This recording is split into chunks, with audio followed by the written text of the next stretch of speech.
Get out of my house, you murderer! Martha Brennan's fist connected with Sarah's face. Blood sprayed from her lip. You killed my son, you and that devil's spawn in your belly. Sarah fell backward, her hands instinctively wrapping around her pregnant stomach. Martha, please, I love Daniel, I would never. Martha grabbed a handful of Sarah's hair and dragged her across the wooden floor toward the front door.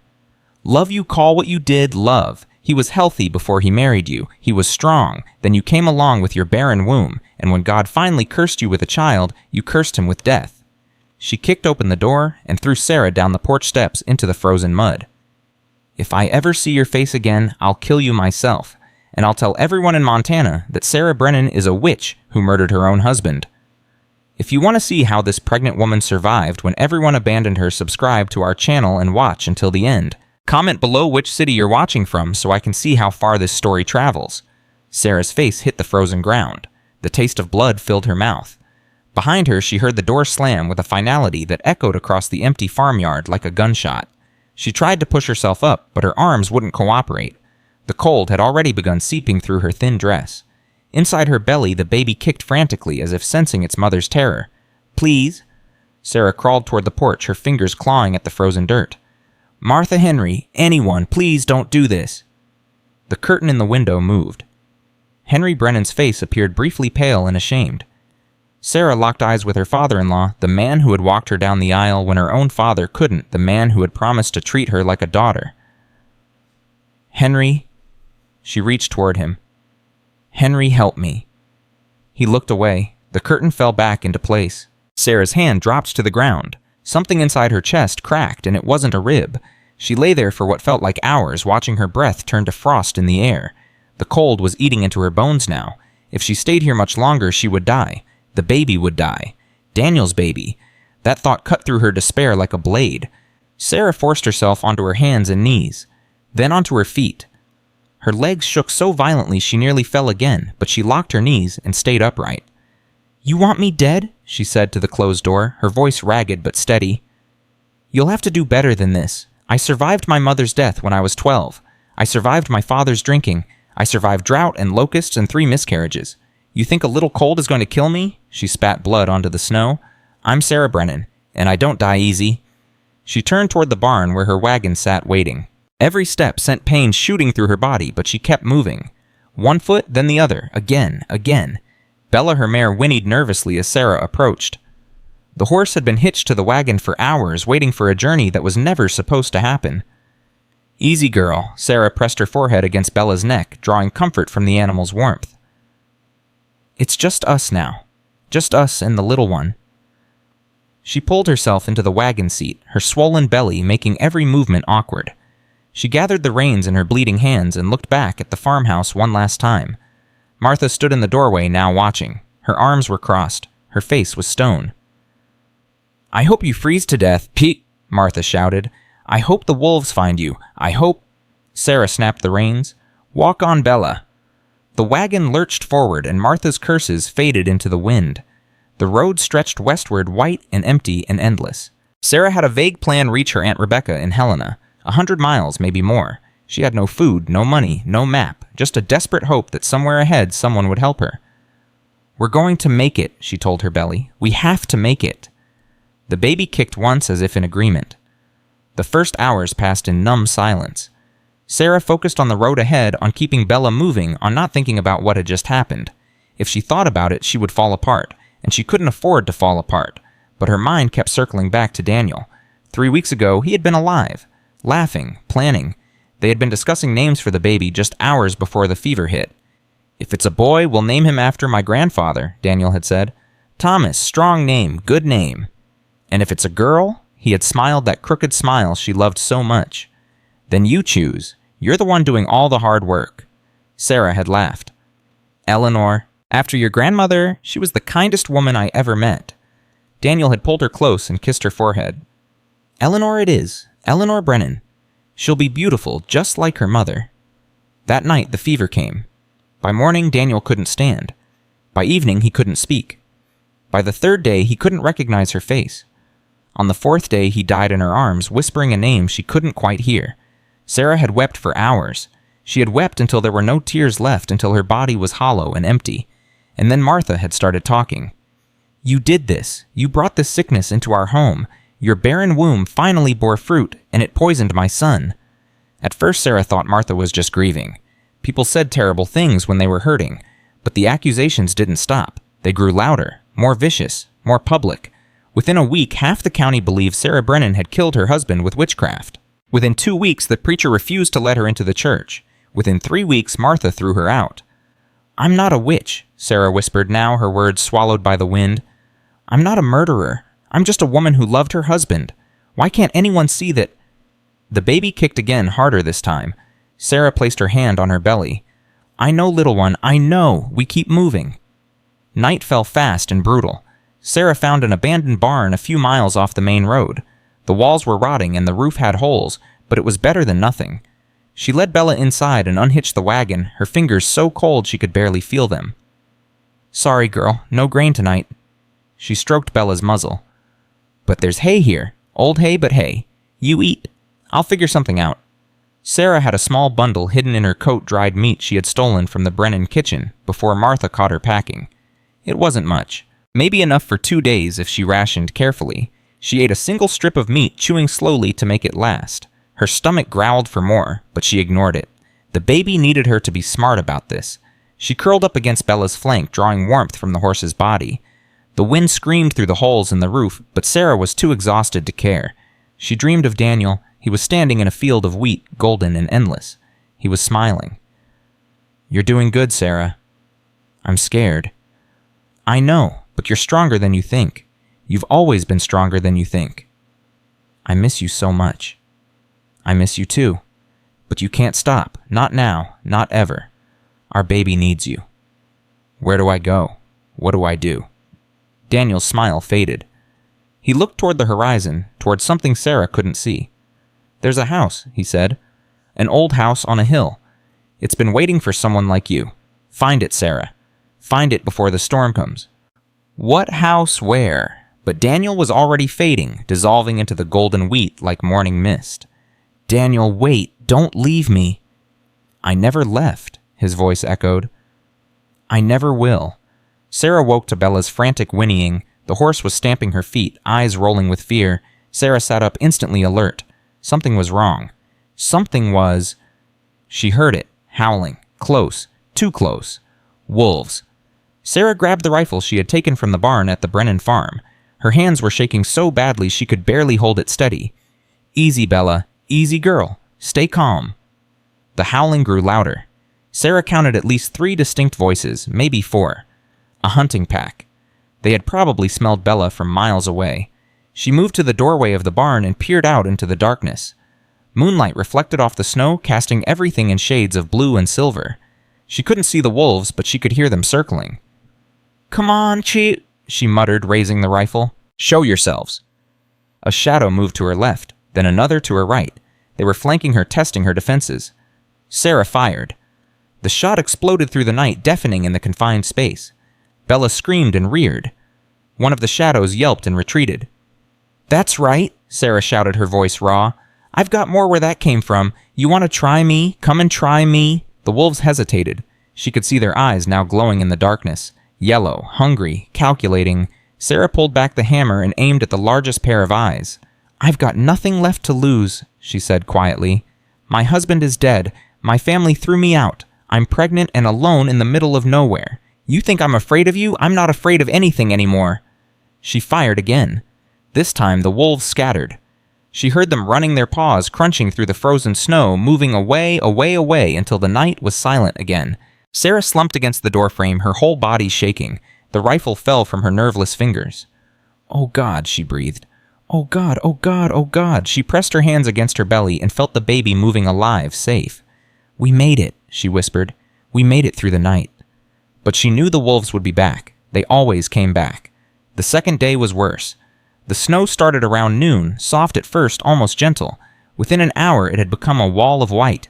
Sarah could barely see Bella's ears in front of her. "Keep going, girl, keep going." But Bella was struggling. The snow had piled up to her chest, and every step was a battle. The wagon kept getting stuck, forcing Sarah to climb down and dig out the wheels with her bare hands. By late afternoon, Sarah's fingers had turned from red to white to a sickly gray. She couldn't feel them anymore. She couldn't feel her feet either. The cold had become a living thing, a predator as dangerous as any wolf pack.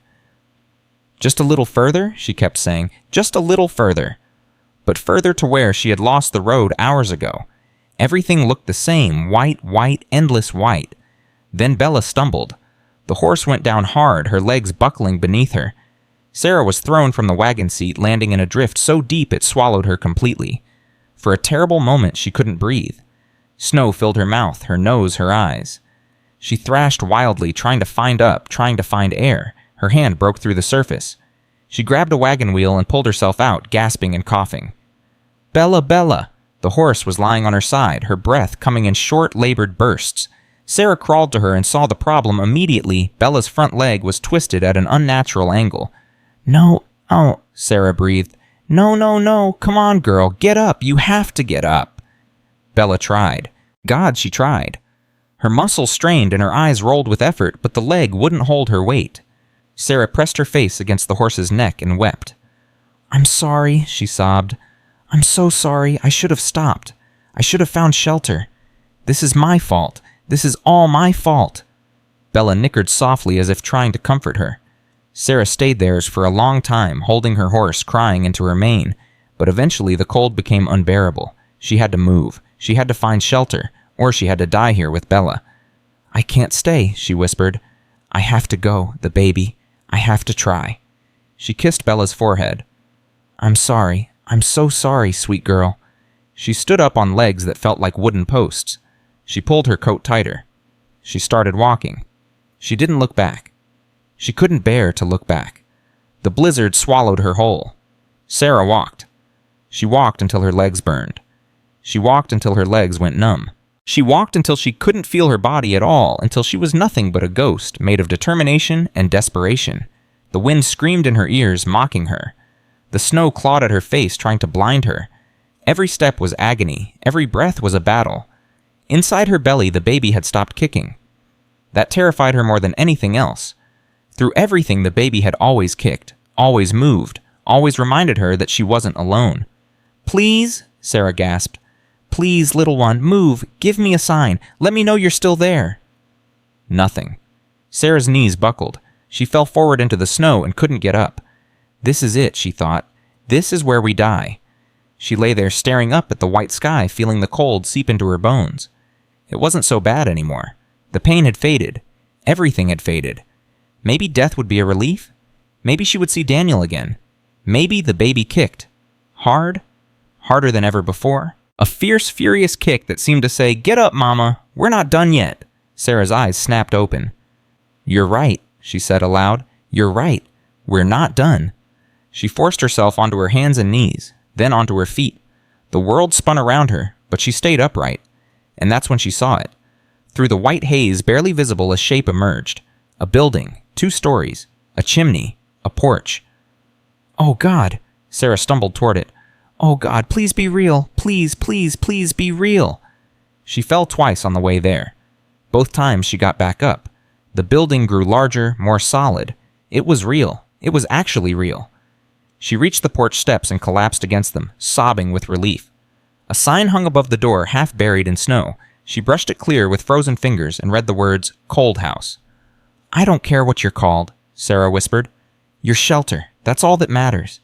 She dragged herself up the steps. She grabbed the door handle and pulled. It didn't move. No, she pulled harder. No. The handle was frozen solid, locked in place by ice. Sarah beat her fists against the door. Open, open, damn you! The ice cracked. The handle turned. The door swung inward. Sarah fell across the threshold and lay there on the cold wooden floor, too exhausted to move, too grateful to care about anything except the simple fact that she was inside. She was inside. The darkness pressed against her like a physical weight. Sarah lay on the floor for a long time, listening to her own ragged breathing. The wind howled outside, but in here it was muffled. Distant. She was protected. Eventually, she forced herself to move. The room was large and empty. Furniture shapes hulked in the darkness, covered in cloth. Dust hung in the air thick enough to taste. This place had been abandoned for years, maybe decades. But there was a stove. A big black iron stove near the center of the room. Sarah crawled toward it on hands and knees. Her body had stopped shivering, which she knew was a bad sign. Hypothermia was setting in. She had minutes, maybe less, to get warm. She opened the stove's belly. Inside, she found ashes old and dry. A good sign. If there were ashes, there might be wood. She looked around frantically. There, in the corner, a pile of broken furniture. Chairs, table legs, something that might have been a crate. Sarah dragged herself across the floor and grabbed whatever she could reach. She stuffed the dry wood into the stove, her fingers so numb she could barely grip anything. Then she reached into her coat pocket and pulled out her match tin. Her heart stopped. The tin was open. Water had gotten inside. Most of the matches were soaked ruined. "No," she whispered. "No, no, no." She dumped the contents onto the floor. 20 matches, maybe more. All of them wet. Except 2. 2 matches had been wedged into the corner of the tin protected from the water. 2 dry matches. 2 chances. Sarah picked up the first match with trembling fingers. She struck it against the side of the stove. It flared. Bright. Beautiful. She touched it to the wood. The flame kissed the edge of an old newspaper caught spread. A gust of wind blew through a crack in the wall. The flame died.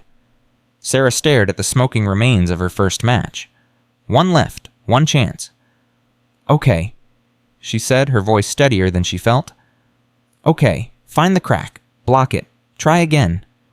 She found the crack, a gap where the window frame had warped away from the wall. She stuffed her scarf into it, pressing it tight.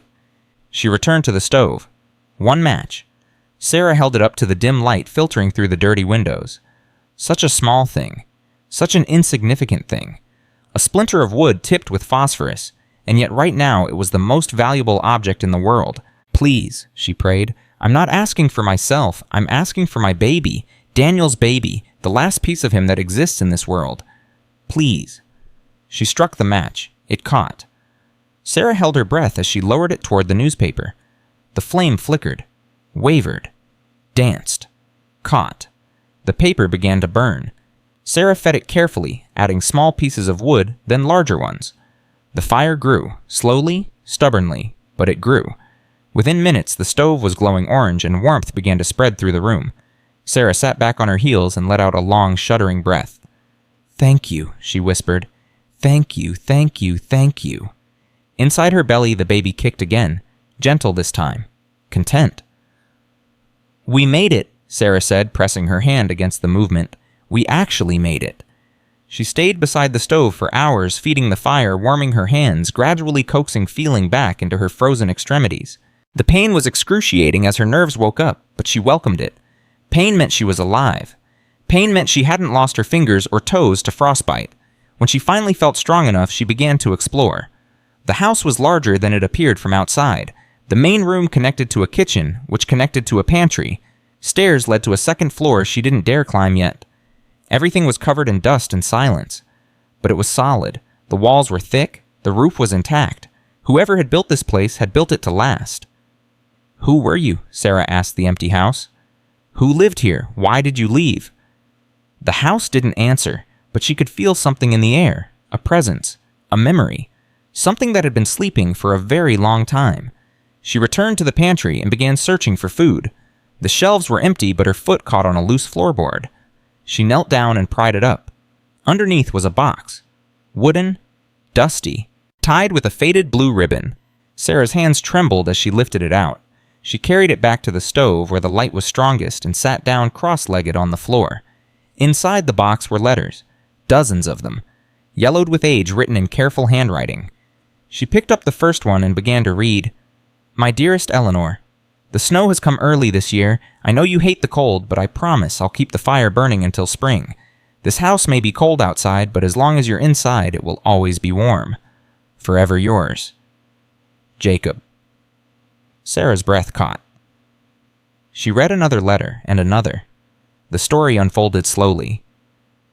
Jacob Mercer had built this house for his wife Eleanor. They had been happy here. They had raised a child here. They had loved each other with a fierce, quiet devotion that sang from every page. And then Eleanor had died.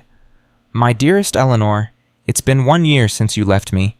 The house is quiet now. Our daughter has gone to live with your sister in Helena. She couldn't bear to stay here anymore. She says the house reminds her too much of you, but I can't leave. Every corner holds a memory. Every room holds your voice. Sometimes I think I hear you calling my name. Sometimes I think I see you standing by the window. I know you're gone. But I can't stop talking to you. I can't stop writing to you. It's the only way I can bear it. Forever yours, Jacob. Tears streamed down Sarah's face as she read. She understood this grief. She understood this desperate need to hold on to someone who was no longer there. My dearest Eleanor, it's been 10 years now. I've lit every lamp in the house tonight. I know you always said I was wasting oil, but I can't help it. I keep thinking that maybe if the house is bright enough, you'll be able to find your way back home. I'm tired, my love. So tired. But I can't stop waiting. I can't stop hoping. Forever yours, Jacob. Sarah closed the letter and pressed it against her heart. I understand, she said to the empty room. I understand, Jacob. I'm waiting too. I'm hoping too. She placed the letters carefully back in the box and set it aside. Then she lay down beside the stove, one hand on her belly, and let herself cry. She cried for Daniel. She cried for Jacob and Eleanor. She cried for herself and her baby and the life she had imagined, the life that had been stolen from her. And somewhere in the crying, she fell asleep. Sarah dreamed of Daniel again. He was standing in the doorway of the house looking around with wonder. You found it, he said. Found what? The house I told you about. The one that was waiting. Sarah looked around. Jacob's house? You knew about this place. Daniel smiled. I didn't know about Jacob, but I knew about the house. I could feel it waiting, waiting for someone who needed it, waiting for you. I don't understand. You don't have to understand, you just have to trust. He reached out and touched her face. Trust the house, Sarah. It will take care of you. How can a house take care of anyone? You'd be surprised. He kissed her forehead. I have to go now. No, please, stay with me. I can't. But I'll always be watching. And Sarah, yes, you're not alone in that house. You never were. Sarah woke with a start. The fire had burned low, casting flickering shadows across the walls. Outside, the wind had died down. The storm had passed. She sat up slowly, her body aching in ways she hadn't thought possible. But she was alive. The baby was alive. And she wasn't alone. She could feel it now, the presence Daniel had mentioned. It wasn't threatening. It was watchful, protective, like a guard dog that had finally found someone to guard. I'm staying, she said to the empty room. I'm staying, and I'm going to make this house warm again. Is that all right with you? Silence. Then so soft she might have imagined it a creak from the floorboards, as if the house itself was nodding. Sarah smiled for the first time in weeks. Then let's get to work. The days that followed were hard but hopeful. Sarah fell into a rhythm. Wake before dawn, feed the fire, search for food, explore the house, rest, repeat. On the second day she found the barn, half collapsed but mostly intact, and underneath a pile of rotting hay, a miracle, a crate of grain still sealed, still preserved. Thank you, Jacob, she whispered, clutching the crate to her chest. Thank you for leaving this behind. She boiled the grain into porridge and ate until her stomach ached with fullness. The baby kicked happily, finally satisfied. On the third day, she climbed the stairs. The second floor was colder than the ground floor, but not unbearable. 4 rooms, most of them empty. One had a rocking chair facing the window, and one had a crib. Sarah stopped in the doorway, her hand pressed against her belly. The crib was beautiful, handmade. Someone had carved flowers into the headboard. Someone had painted it blue, though the paint had faded with time. A broken doll lay beside the crib, missing its head, missing its arms. Eleanor saw, Sarah whispered. This was your baby's room. She knelt beside the crib and ran her fingers over the carved flowers. So much love had gone into making this. So much hope. I'm going to use this, she said. I'm going to put my baby in this crib and rock her to sleep. Is that okay? She waited, half expecting an answer. None came. But the room felt warmer suddenly, as if someone had wrapped a blanket around her shoulders. On the 4th day, the sound of hoofbeats. Sarah grabbed the rifle she had found in the pantry and rushed to the window. A rider was approaching through the snow. Older man. Silver beard. Moving slowly, following the smoke rising from the chimney. Her finger found the trigger. She had learned to be afraid of strangers. Martha had taught her that. The rider reached the porch. He dismounted and looked up at the house. I know you're in there, he called out. Name's William Dawson, mail rider out of Dust Creek. I don't mean you any harm. Sarah didn't move. I brought supplies, William continued. Salt lamp oil, dried meat. I'm going to set them on the porch and back away. You don't have to come out if you don't want to. He set a bundle on the steps, then he stepped back, hands raised. Sarah watched him for a long moment. His eyes were kind. His posture was unthreatening. He looked like someone's grandfather. She opened the door. William's eyes widened when he saw her. The pregnant belly, the bruised face, the exhaustion carved into every line. "Lord have mercy," he breathed. "How long have you been out here?" 4 days, maybe 5. I lost count. And you're 7 months, almost 8.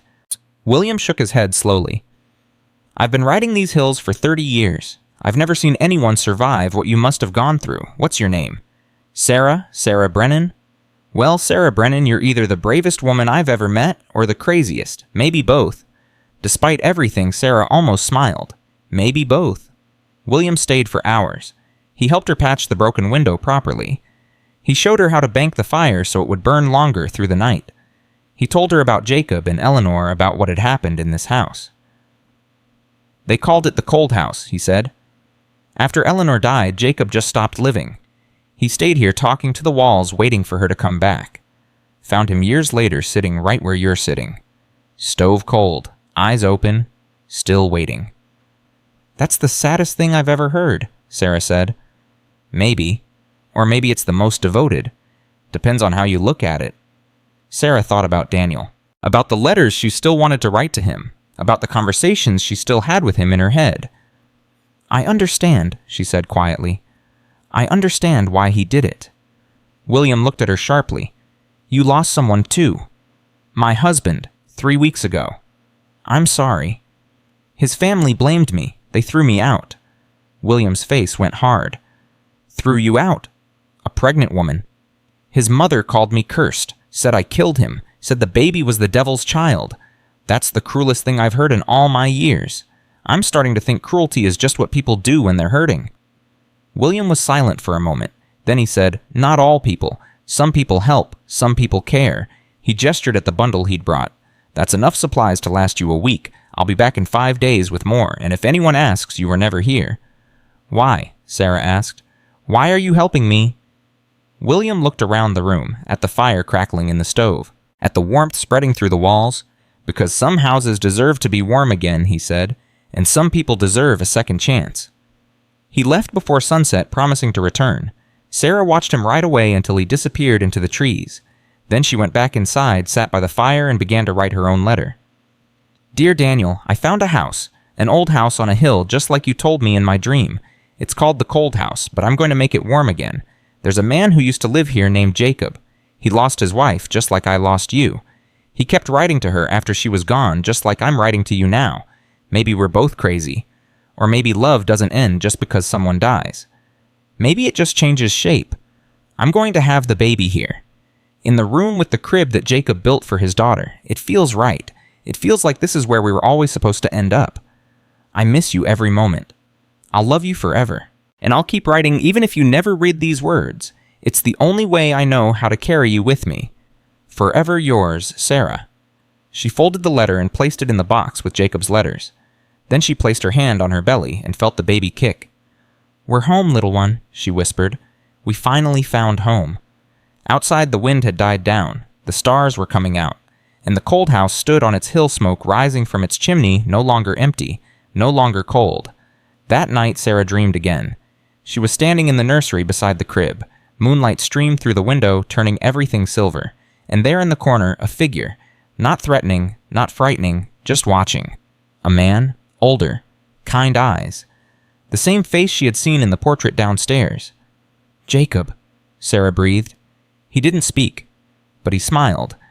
A smile full of sorrow and hope and something else, something like recognition. He looked at her belly. His smile widened. Then he turned and walked toward the window. He paused at the glass, looking out at the snow-covered world beyond.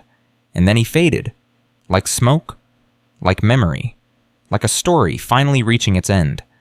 Sarah stood in the silence afterward, one hand pressed against her heart. "Thank you," she said to the empty room. "Thank you for building this house. Thank you for waiting. Thank you for letting me in." She walked to the window and looked out at the same view Jacob had seen. The ridge below, the trees, the endless white. But it didn't look empty anymore. It looked like possibility. She went back downstairs and added more wood to the fire. The flames leaped eagerly bright and warm. Sarah sat beside them and felt something she hadn't felt in a long time. Peace. Not happiness exactly, not yet. The grief was still too fresh, the wounds still too raw. But peace. The knowledge that she had found a shelter. The belief that she might actually survive. And deep in her belly the baby kicked once more. Gentle, trusting. Eleanor. She would name her Eleanor. After Jacob's wife. After Daniel's grandmother. After all the women who had come before, who had survived impossible things, who had found warmth in cold places. Eleanor Brennan, Sarah said to the fire. My daughter, my hope, my reason for everything. The fire crackled in response. And the cold house, which had been waiting so long for someone to care about it, settled deeper into its foundations. It had found its person, it had found its warmth, and nothing, not winter, not wolves, not cruel families or impossible odds would take that away. The days continued to pass. Sarah grew stronger. The baby grew bigger. And somewhere in the walls of the old house something was waking up, something that had been asleep for a very long time, something that was finally ready to remember what it meant to be home. 2 weeks had passed since Sarah first lit the fire in the cold house. She had learned the rhythm of the place now. Which floorboards creaked loudest, which windows let in the most draft, which corner of the kitchen stayed warmest when the wind picked up. She had also learned to talk to the house. Good morning, she said each day as she fed the fire. Thank you for keeping us warm last night. It felt foolish at first, but then the floorboards would settle in a particular way, or a door would swing open just when she needed it to, and Sarah stopped feeling foolish altogether. The baby was growing fast now, 8 months along and counting. Sarah could feel Eleanor shifting inside her, turning, stretching, getting ready for the world. Every kick was a conversation. Every movement was a promise. Not much longer, Sarah told her belly. Just a few more weeks. Then you'll be here and I'll show you everything. The fire, the crib, the letters Jacob wrote. You're going to love this place, little one. I already know it. William had come twice more since their first meeting. Each time he brought supplies and news. The roads were still bad, but people were starting to move again. A few families had passed through Dust Creek heading west before the next storm hit. You should stay put, William told her on his third visit. That baby's coming soon. You don't want to be on the road when it happens. I'm not going anywhere, Sarah assured him. This is home now. William looked around the room with something like wonder. You've changed it, you know, the whole feel of the place. Used to be I'd ride past this hill and get a chill up my spine. Now I ride toward it. The house just needed someone to care about it. Maybe, or maybe it needed someone stubborn enough to believe it was worth caring about. He left her with flour sugar and a small jar of honey that he said was a gift from his wife. Sarah ate a spoonful that night, letting the sweetness spread across her tongue like a memory of better times. The 17th night brought the first sign of trouble. Sarah was banking the fire for bed when she heard it. A sound outside. Not wind, not an animal, something else. She grabbed the rifle and moved to the window.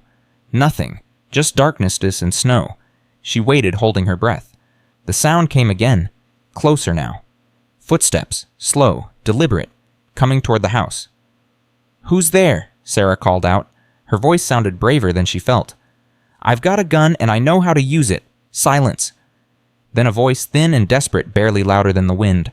Please, help us. Sarah's heart stopped. That wasn't a man's voice. That was a woman. And underneath the woman's plea, she heard something else. A baby crying. She threw open the door without thinking. A young woman stood on the porch, swaying on her feet like a tree about to fall. Her shawl was soaked through with snow. Her face was blue with cold, and in her arms, wrapped in rags that were more ice than cloth, was a baby. The tiny face was red and shriveled. The tiny mouth was open, wailing. The tiny body was shaking so hard Sarah could see it from 3 feet away. Please, the woman gasped. My baby, she hasn't eaten. We've been walking for 2 days. Sarah grabbed the woman's arm and pulled her inside.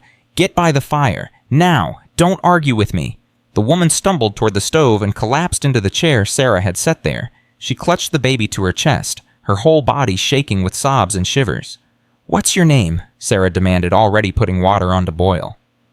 Clara Wells. And the baby, Rosie. She's 3 months old. She's all I have left. Sarah looked at the tiny face, at the blue lips and closed eyes. The baby had stopped crying. That wasn't a good sign. Give her to me, Sarah said. Clara's arms tightened. No, I can't. She's all I have. Clara, listen to me. Sarah knelt in front of the terrified woman and met her eyes.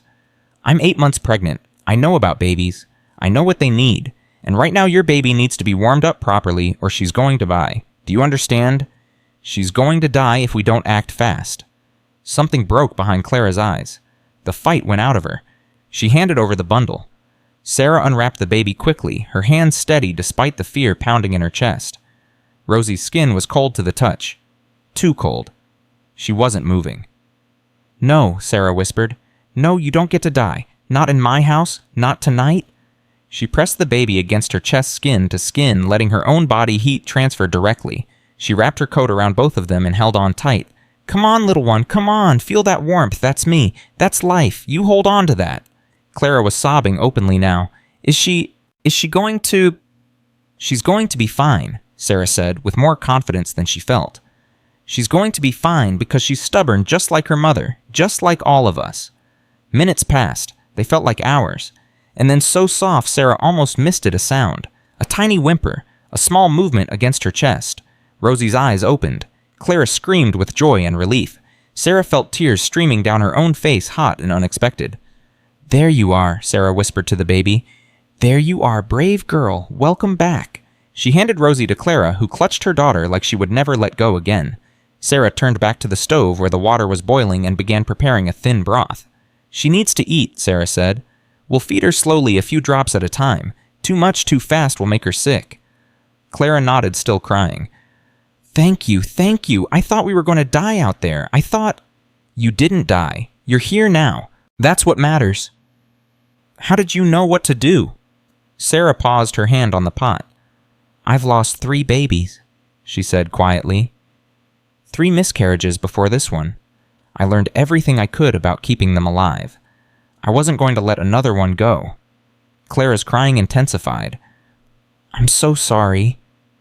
Don't be sorry. Just focus on Rosie. She needs her mother to be strong. They worked through the night together, feeding Rosie drop by drop, warming Clara by the fire, talking in the quiet moments between crisis and calm. Clara's story came out in pieces like shards of broken glass. Her husband had gone east 6 months ago looking for work. He had promised to send for her when he got settled. She had waited, and waited, and waited. The money ran out.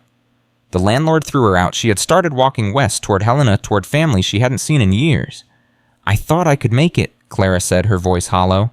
I thought if I just kept moving, we'd find somewhere safe. You did find somewhere safe, Sarah said. You found here. Clara looked around the room with red-rimmed eyes. Is this your house? It is now. It used to belong to a man named Jacob Mercer. He built it for his wife. They were happy here once. What happened to them? Sarah thought of the letters, of Jacob's ghost in the nursery, of Daniel's voice in her dreams. They died, she said simply, but the house remembered them, and now it's remembering us too. Clara didn't ask what that meant. Maybe she understood anyway. By morning, Rosie was breathing easily and had taken a full feeding of warm milk that William had brought on his last visit. Clara had fallen asleep in the chair by the fire, her daughter cradled against her chest. Sarah sat across from them watching. Her back ached. Her feet were swollen. The baby inside her was pressing against her ribs in a way that made breathing difficult. But she was smiling. We're not alone anymore, she told her belly. We have a family now. The 20th day brought another storm. This one was worse than anything Sarah had seen before. The wind didn't just howl, it screamed. The snow didn't just fall, it attacked. Within hours, the entire world had disappeared into white. We need more wood, Sarah said, eyeing the dwindling pile by the stove. I'll go, Clara offered. No, you stay with Rosie. I know where the woodpile is. Sarah, you're 8 months pregnant. You shouldn't be. I shouldn't be a lot of things, alive for one, but here I am. She grabbed her coat and headed for the door. I'll be back in 5 minutes. The cold hit her like a physical blow. She gasped, clutching the doorframe for support. The wind tore at her coat, trying to rip it from her body. Snow stung her face like needles. She pushed forward. The woodpile was only 20 feet from the house, but it might as well have been 20 miles. Every step was a battle. Every breath was a victory. She reached the pile and began loading wood into her arms. 1 piece, 2, 3, as many as she could carry. That's when she heard it. A voice. Not the wind, not her imagination. A voice. Help! Please! Help! Sarah spun around, nearly dropping the wood. Through the white haze, she could see a shape, a figure, stumbling toward the house. Over here, she screamed. Follow my voice. This way! The figure changed direction, moved toward her, got closer. It was a man, tall, broad-shouldered, wrapped in a coat that might once have been brown but was now white with ice. His face was hidden beneath a wide-brimmed hat crusted with snow. This way! Sarah grabbed his arm and pulled. Come on, the house is right here. They stumbled through the door, together, falling into the warmth like survivors crawling onto shore. Clara was already there, pulling the man toward the fire, stripping off his frozen coat. He's not breathing right, Clara said, her voice sharp with fear. Sarah, his lips are blue. Sarah dropped the wood and knelt beside the stranger. She pressed her fingers to his neck. His pulse was there, but weak, thready, fading. We need to warm him up, fast. They worked together, wrapping him in blankets, rubbing his hands and feet, holding warm cloths against his neck and wrists. The fire crackled and snapped, throwing shadows across the walls. Minutes passed. The man didn't move. Come on, Sarah muttered. Come on, don't you dare die in my house. I've had enough of death. The man's eyes fluttered. That's it. Come back. You're safe now. You're warm. His eyes opened fully. Dark eyes. Deep eyes. Eyes that had seen too much. Where? His voice was a rasp. Where am I? You're in the cold house, Sarah said. But don't worry, it's warm now. The man's cracked lips curved into something that might have been a smile. Cold house that's warm makes sense. Then he passed out again. His name was Thomas Ironhawk. He woke properly 2 hours later after the color had returned to his face and his breathing had steadied. Sarah fed him broth while Clara tended to Rosie in the corner. You're either the bravest women I've ever met or the craziest, Thomas said between sips, walking out in that storm to save a stranger. Sarah smiled. A friend of mine said the same thing to me once, maybe both. What's a pregnant woman doing out here alone anyway? I'm not alone, not anymore. Thomas looked around the room, at Clara and Rosie, at the fire crackling in the stove, at the walls that seemed to lean in protectively. No, he said slowly. I suppose you're not. His story came out over the next few hours. Thomas was half Blackfoot, half white. His mother had been from the reservation. His father had been a rancher who'd fallen in love with a woman he wasn't supposed to love. I grew up between two worlds, Thomas said, never quite belonging to either. Learned to make myself useful wherever I could. Rode cattle, fixed fences, built barns, did whatever needed doing. What brought you out here? Work, or the lack of it. When the snow hit, the ranchers didn't need extra hands anymore. I started walking. Figured I'd find something eventually. You found us, Sarah said. I did. He looked at her belly, then at Clara's sleeping baby. Looks like you could use some help around here. Are you offering? I've got nowhere else to be, and I've never been good at sitting still. He stretched his hands toward the fire. Besides, this place feels different, like it wants people here. Sarah thought of Jacob, of the letters, of the ghost in the nursery. It does, she said. It's been waiting a long time. Thomas stayed. Over the next few days, he transformed from a half-frozen stranger into an essential part of their small community. He fixed the barn door that had been hanging crooked. He reinforced the windows against the wind. He showed Sarah how to bank the fire so it would burn longer through the night. But more than that, he listened. He listened when Clara talked about her missing husband, about the fear that he might be dead, about the guilt of hoping he was just delayed rather than gone forever. He listened when Sarah talked about Daniel, about Martha, about the baby that would arrive any day now. He listened when the house creaked and groaned, and he didn't dismiss it as just the wind. This place has a spirit, he said one evening when they were all gathered around the fire. My mother's people would have recognized it. A house doesn't hold together this long without something keeping it whole. You believe in spirits? Clara asked. I believe in things that can't be explained, and I believe that some places hold on to the love that was given to them. He looked at Sarah. You've given this place a lot of love in a short time. It gave me shelter when I had nothing. I'm just returning the favor. Maybe. Or maybe you're finishing something that started a long time ago. The 25th day brought visitors. Sarah heard them before she saw them. Hoofbeats in the snow. Multiple horses. Moving fast. She grabbed the rifle and moved to the window, her heart pounding. Thomas was already at the door, his posture alert, his hands steady. Stay behind me, he said to Clara, who was clutching Rosie to her chest. I can handle myself, Sarah said, raising the rifle. I know you can, but you're also 8 months pregnant, and the only one of us who knows how to deliver a baby, so stay behind me. The riders came into view. 4 of them. Rough-looking men in heavy coats, their faces hidden beneath hat brims and scarves. The lead rider pulled up in front of the porch and dismounted. He walked toward the door with the confidence of someone who expected to be obeyed. Thomas opened the door before the man could knock. "Can I help you?" The man looked Thomas up and down. His eyes were cold, calculating. "We're looking for a woman, pregnant, brown hair, might be traveling alone." Sarah's blood turned to ice. "Why are you looking for her?" Thomas asked, his voice neutral. "Her family wants her found. They're worried about her." "That's so. That's so. You seen anyone matching that description?" Thomas was silent for a long moment. Then he said, "No, haven't seen anyone like that. Just me and my wife here waiting out the storm." The man peered past Thomas into the room. Sarah pressed herself against the wall, out of sight, her hand trembling on the rifle. "Mind if we come in, warm up a bit?" "I do mind, actually. My wife is sick, fever, highly contagious. You'd best be on your way." The man's eyes narrowed. "You sure about that?" "I'm sure." A tense moment passed. Then the man shrugged and stepped back. "If you see the woman we're looking for, there's a reward. $20. Just send word to Dust Creek." "I'll keep that in mind." The man mounted his horse and rode away with his companions. Thomas watched them go until they disappeared into the trees. Then he closed the door and turned to Sarah. "Friends of yours?" Sarah's legs gave out. She slid down the wall, the rifle clattering to the floor. "That was Martha. Martha's doing. She's looking for me, looking for me." "The mother-in-law, the one who threw you out. She told everyone I was a witch, that I killed Daniel. She must have hired bounty hunters to find me." Clara's face went pale. "What will they do if they find you?" "I don't know. Kill me, maybe. Take the baby. Claim I murdered Daniel and have me hanged." Thomas knelt beside her. "They're not going to find you. Not here. Not while I'm breathing. You don't understand. Martha doesn't give up. She'll keep sending people until what? Until she finds a house that doesn't exist on any map. Until she convinces strangers to brave a Montana winter for $20. Thomas shook his head. "You're safe here, Sarah. This house has kept its secrets for decades. It's not going to give you up now."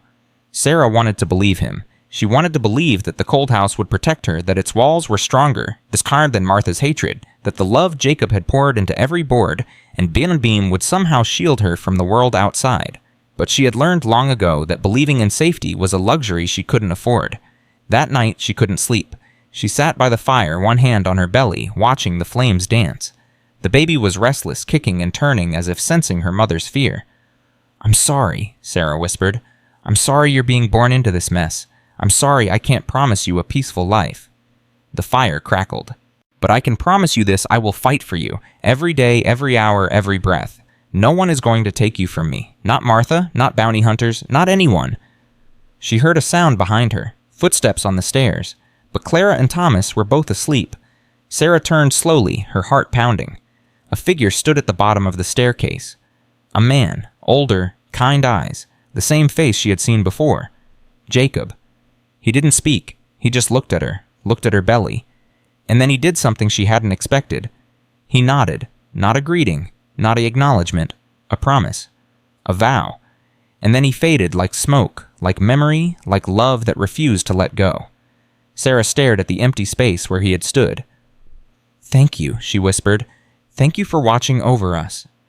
She didn't know if he could hear her. She didn't know if ghosts had ears or hearts or the ability to keep promises, but she believed it anyway. The 28th day brought another knock. Sarah was prepared for more bounty hunters. She was prepared for trouble. What she wasn't prepared for was the woman standing on her porch.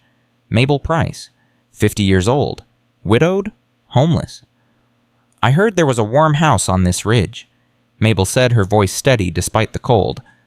"I didn't believe it until I saw the smoke." "Where did you hear that?" "A mail rider in Dust Creek, William, I think his name was, said there was a woman here who didn't turn people away." Sarah looked at the stranger with her worn clothes and tired eyes and strong chin. "Come in," she said. "We were just about to have supper." Mabel Price cried when she tasted the hot soup. She cried when she saw the fire burning steady in the stove. She cried when little Rosie reached for her with tiny hands, wanting to be held by the new person. "I'm sorry," Mabel said, wiping her eyes. "I haven't cried in years. I thought I'd forgotten how." "Crying isn't weakness," Clara said softly. "It's just feelings finding their way out." Mabel's story was familiar. Husband dead, farm lost to debt collectors, walking west because there was nowhere else to go. I used to think I was unlucky, Mabel said that night as they all sat around the fire. Now I'm starting to think I was just being guided here. Maybe we all were, Thomas said. Maybe this house has been calling us all along. Sarah thought about that. About the dream where Daniel told her to find the house on the hill. About the voice that had urged her to get up when she was dying in the snow. About all the impossible coincidences that had led them here. Maybe, she said, or maybe we just needed each other and the universe found a way to make it happen.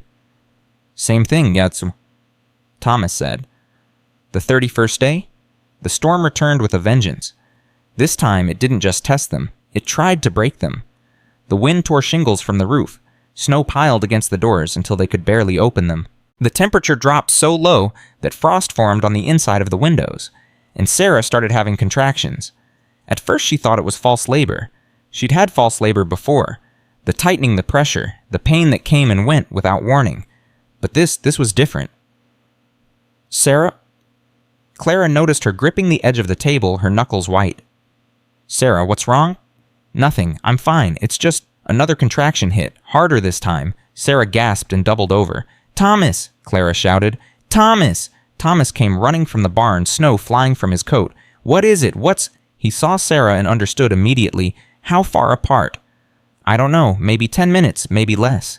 That's too fast. The baby shouldn't be coming this fast. Tell that to the baby. Mabel was already boiling water. Clara was gathering clean cloths. Thomas was stoking the fire until it roared, and Sarah was trying very hard not to scream. The contractions came faster, harder, closer together. The pain was unlike anything she had ever experienced. It was like being torn apart from the inside, like her body was trying to turn itself inside out. It's too early, she gasped between contractions. 6 weeks too early. The baby won't survive. Don't you dare say that, Clara snapped. Don't you dare give up now. I'm not giving up. I'm just... Another contraction. This one ripped a scream from her throat. Something's wrong, Mabel said, her face pale. Sarah, something's wrong. There's too much blood. Sarah looked down. The floor beneath her was red. The baby? She whispered. Save the baby. We're saving both of you, Thomas said firmly. Clara, hold her hand. Mabel, more water. I've delivered calves before. This can't be that different. I'm not a cow, Sarah gasped. No, you're not. You're a hell of a lot more stubborn. Now push. Sarah pushed. She pushed until she thought her body would shatter. She pushed until her vision went white with pain. She pushed until she had nothing left. And then finally, mercifully, she felt it. A release. A rush. A cry. Not her cry. A smaller cry. A new cry. Eleanor. Thomas held up the tiny, squirming, screaming infant, and his weathered face broke into a smile. It's a girl, he said. A beautiful baby girl. Sarah reached for her daughter with trembling arms.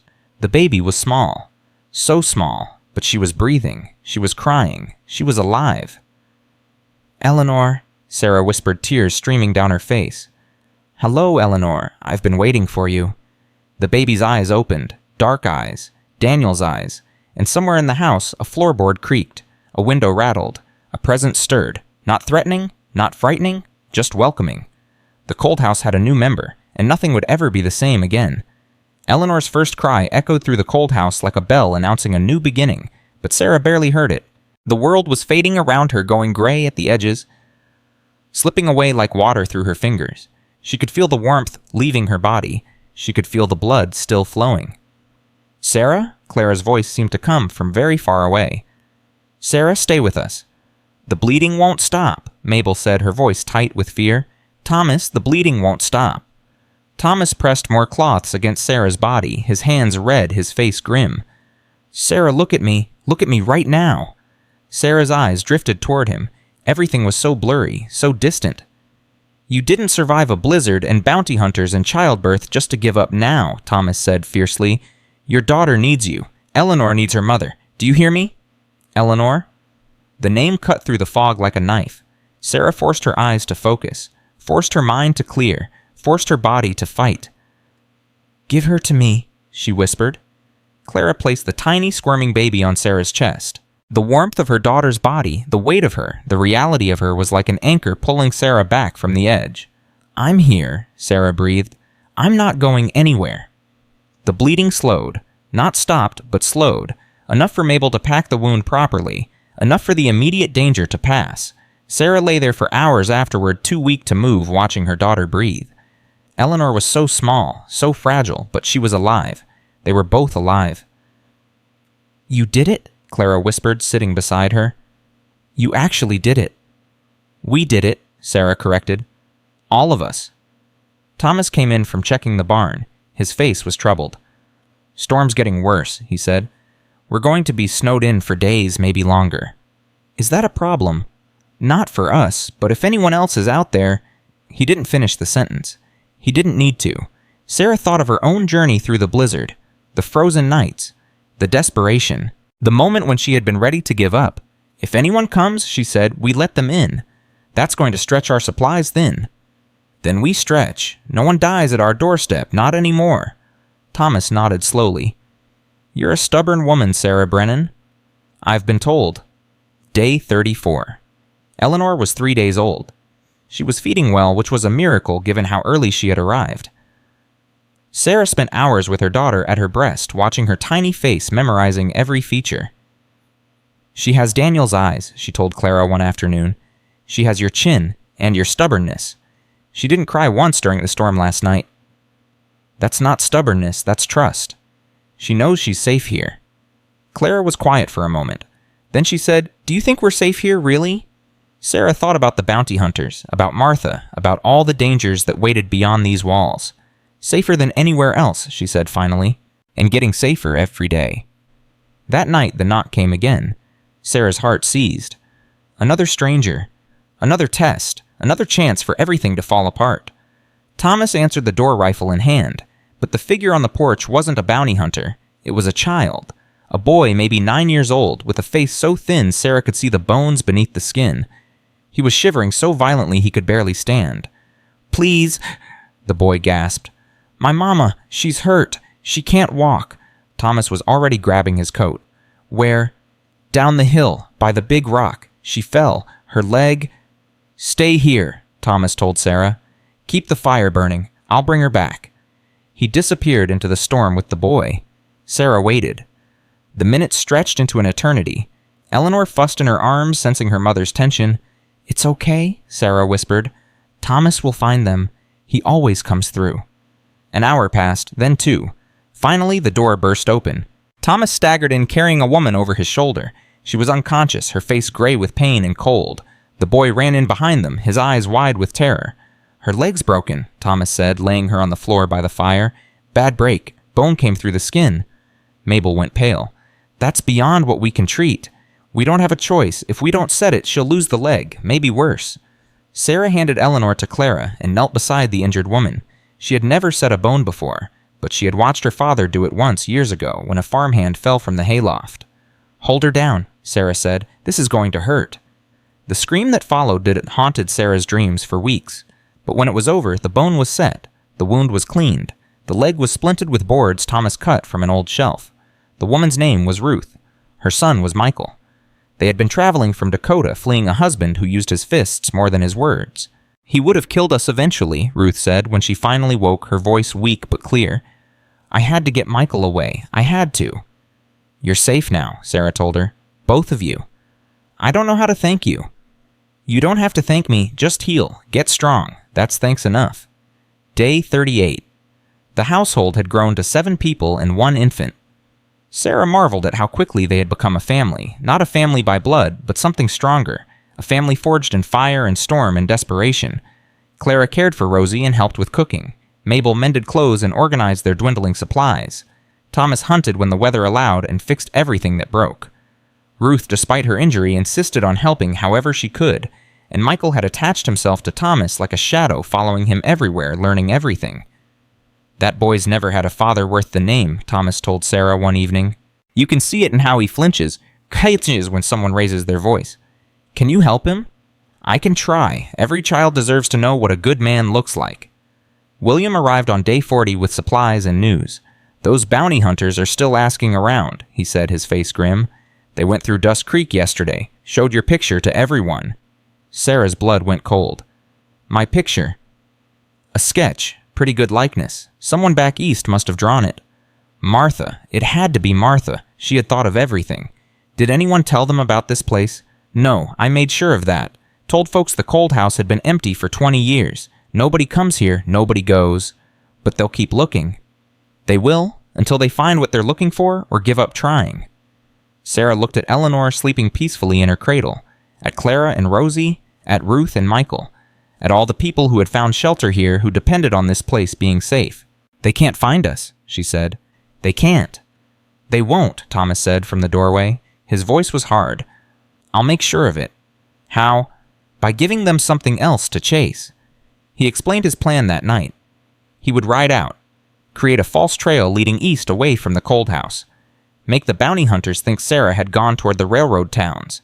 It's too dangerous, Sarah protested. If they catch you, they won't catch me. I know this land better than any white man alive. My mother's people walked these hills for 1,000 years.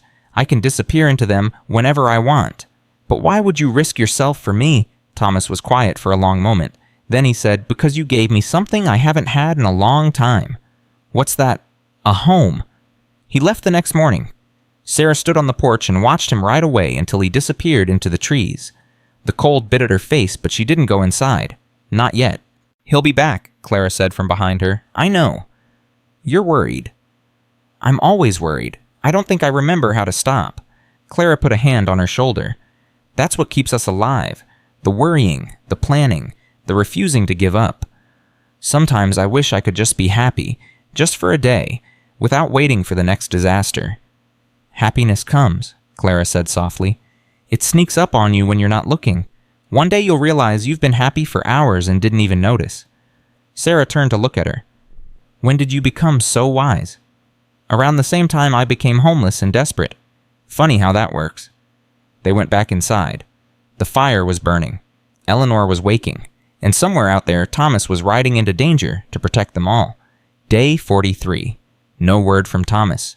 Sarah tried to stay calm, tried to focus on the daily tasks that kept them all alive. But every time the wind howled, she thought she heard hoofbeats. Every time a branch cracked, she thought she heard gunshots. He's fine, Mabel said, noticing her tension. That man is tougher than boiled leather. I know, You care about him. Sarah looked up sharply. He's part of this family. Of course I care about him. Mabel smiled knowingly. Of course. That night, Sarah couldn't sleep. She sat by the fire, Eleanor in her arms, watching the flames dance. The baby was growing stronger every day, filling out, starting to look less like a fragile bird and more like a proper infant. Your father would have loved you, Sarah whispered. He would have carried you everywhere, shown you off to everyone, been the proudest papa in all of Montana. Eleanor's eyes opened. Daniel's eyes. Deep and dark and full of something that looked almost like understanding. I'm going to tell you about him every day, Sarah continued, so you know who you came from, so you know how much you were wanted. The floorboards creaked behind her. Sarah turned expecting to see Clara or Mabel, but it wasn't them. Jacob stood in the shadows by the stairs. His form was faint, almost transparent, but his eyes were clear, kind, sad. He looked at Eleanor. His expression shifted into something Sarah couldn't name. Longing, maybe, or recognition. Then he pointed toward the window. Sarah's heart began to pound. What is it? What are you trying to tell me? Jacob pointed again, more urgently this time. Sarah rose carefully, Eleanor clutched to her chest and moved to the window. She peered out into the darkness. At first she saw nothing, just snow and trees and night. Then far down the ridge a flicker of light. Not firelight. Torchlight. Multiple torches. Moving toward the house. Oh God, Sarah breathed. They found us! She spun around, but Jacob was gone. She ran to the back room where Clara and Ruth were sleeping. Wake up, everyone, wake up, they're coming! Chaos erupted. Clara grabbed Rosie. Ruth struggled to her feet, her splinted leg making every movement agony. Mabel was already gathering supplies. How many, Ruth asked. I don't know, at least 4, maybe more. Where's Thomas? Not here. We're on our own. Sarah's mind raced. They couldn't run. Not with an infant, a broken leg, and a 3-month-old baby. They couldn't hide. The smoke from the chimney was a beacon visible for miles. They could fight. But against 4 armed men, maybe more, their chances were slim. The cellar, Mabel said suddenly. This old house must have a cellar. I never found one. Then we look, now. They searched frantically, tapping walls, moving furniture, looking for any sign of a hidden space. It was Michael who found it. "Here," the boy shouted. "Under the rug in the pantry." Sarah ran to where he was standing. He had pulled back a worn rug to reveal a trapdoor nearly invisible in the dim light. "Everyone down," Sarah ordered. "Now, go." Clara went first, clutching Rosie, then Ruth lowered down by Mabel, then Michael, then Mabel herself. "Sarah, come on." But Sarah didn't move. "Someone has to stay," she said. "Someone has to make them think we're not here." "That's suicide." "No, it's survival. Different kind." She pressed Eleanor into Mabel's arms. "Take care of her. If something happens to me, raise her like your own." "Sarah, promise me." Mabel's eyes filled with tears. "I promise." Sarah closed the trapdoor and covered it with the rug. She grabbed the rifle and moved to the front of the house. The torches were closer now. She could hear voices. Men's voices, rough and eager.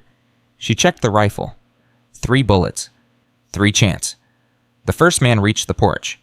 "We know you're in there," he shouted. "Come out peaceful and nobody gets hurt." Sarah didn't answer. "We're not looking to kill anyone. We just want the woman. Give her up and the rest of you can go." Silence. The man cursed. "Fine. We do this the hard way." Sarah heard them circling the house, testing windows, checking doors, looking for weakness. She moved to the back rifle, raised, heart pounding. A face appeared at the window. She fired. The glass shattered. The man screamed and fell back. "She's armed," someone shouted. "The crazy woman is armed." More cursing, more shouting. Then a different sound. The whoosh of something flying through the air. Fire. They had thrown a torch onto the roof. Sarah smelled smoke almost immediately, old dry wood catching flame. The house that had sheltered her, protected her, given her hope, was starting to burn. "No!" She ran toward the stairs, but the smoke was already thick. She could hear the fire spreading above, crackling and roaring like a living thing. "Give up!" the man outside shouted. "You're going to burn in there!" Sarah's eyes streamed. Her lungs burned. She stumbled back toward the pantry, toward the cellar door, toward her daughter. The front door burst open. 2 men rushed in, guns raised. Sarah spun and fired. One went down, the other dove for cover. "Little hellcat," he snarled. "I'm going to enjoy this." Sarah's rifle was empty. She had 1 bullet left. She had missed. The man rose from behind the overturned table, his gun pointed at her chest. "Martha Brennan sends her regards," he said. "Says to tell you this is what witches deserve." Sarah closed her eyes. A gunshot exploded through the room. Sarah flinched, but there was no pain, no impact. She opened her eyes. The bounty hunter was on the ground, blood pooling beneath him, and standing in the doorway, rifle still smoking, was Thomas. "Told you I'd come back," he said. The fire was spreading fast. Thomas grabbed Sarah's arm. "The others. Cellar, under the pantry. Get them out. I'll deal with the last 2. Thomas. Go." Sarah ran to the pantry. She threw back the rug and yanked open the trapdoor. "Everyone out. The house is burning. We have to go." Mabel emerged first. Eleanor clutched to her chest. The baby was crying, sensing the danger. Clara came next with Rosie, then Michael helping his mother. "The back door," Thomas shouted. "The barn, head for the barn." They ran. Sarah could feel the heat on her back, could hear the house groaning as the fire consumed it. Everything she had built. Everything she had found. Going up in flames. They made it to the barn just as the roof of the house collapsed. Sarah turned and watched it fall. Watched the sparks fly up into the night sky like burning stars. Watched the cold house die. She should have cried. She should have screamed. She should have felt something other than this hollow numbness spreading through her chest. But all she could do was stare. "Sarah." Thomas was beside her, his hand on her shoulder. "Sarah, we need to move. The other 2 got away. They'll be back with more men." "Where do we go?" "The ridge. There's a cave system my mother's people used for shelter. We can hide there until this blows over." "And then what?" Thomas looked at her, at Eleanor, at all the people huddled in the barn watching their home burn. "Then we rebuild," he said. "We always rebuild." The journey to the caves took 3 hours. Thomas led them through the darkness, following paths that no one else could see. Ruth leaned on Michael, her broken leg screaming with every step. Clara carried both babies, one in each arm. Mabel brought up the rear, watching for pursuers. Sarah walked in silence. Her body moved automatically. Her mind was somewhere else entirely. The cold house was gone. Jacob's house. Eleanor's birthplace. The first place Sarah had ever felt truly safe. Gone. It wasn't just a house, she said finally to no one in particular. It was alive. It had a spirit. Jacob told me. He showed me. I know, Thomas said. I felt it too. Do you think he's gone now? Really gone? Thomas was quiet for a long moment. Then he said, some spirits don't need houses. They attach to people, to families. Maybe Jacob was never really bound to those walls. Maybe he was waiting for someone to carry him somewhere new. Sarah thought about that. About the ghost who had warned her, who had pointed at the window, who had given them time to hide. Maybe Thomas was right. Maybe Jacob's spirit had come with them. Maybe he was still watching, still waiting, still hoping. The caves were cold and dark, but they were shelter. Thomas built a small fire near the entrance shielded from the wind. They huddled together for warmth, a tight knot of exhausted, frightened people.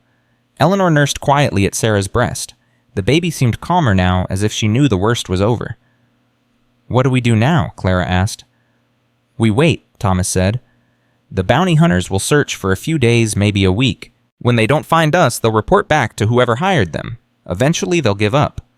And if they don't, then we keep moving. There's a whole country out there, a whole world. They can't chase us forever. Ruth spoke up, her voice weak but determined.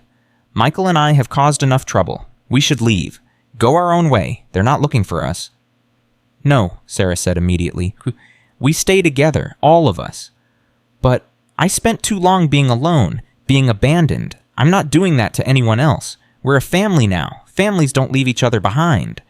Ruth's eyes filled with tears. I don't deserve... Deserve has nothing to do with it. We take care of each other. That's what we do. Silence fell over the group. The fire crackled. Outside, the wind howled. Then Mabel laughed. Just a small laugh, quiet and tired, but genuine. What's so funny? Clara asked. Nothing. Everything.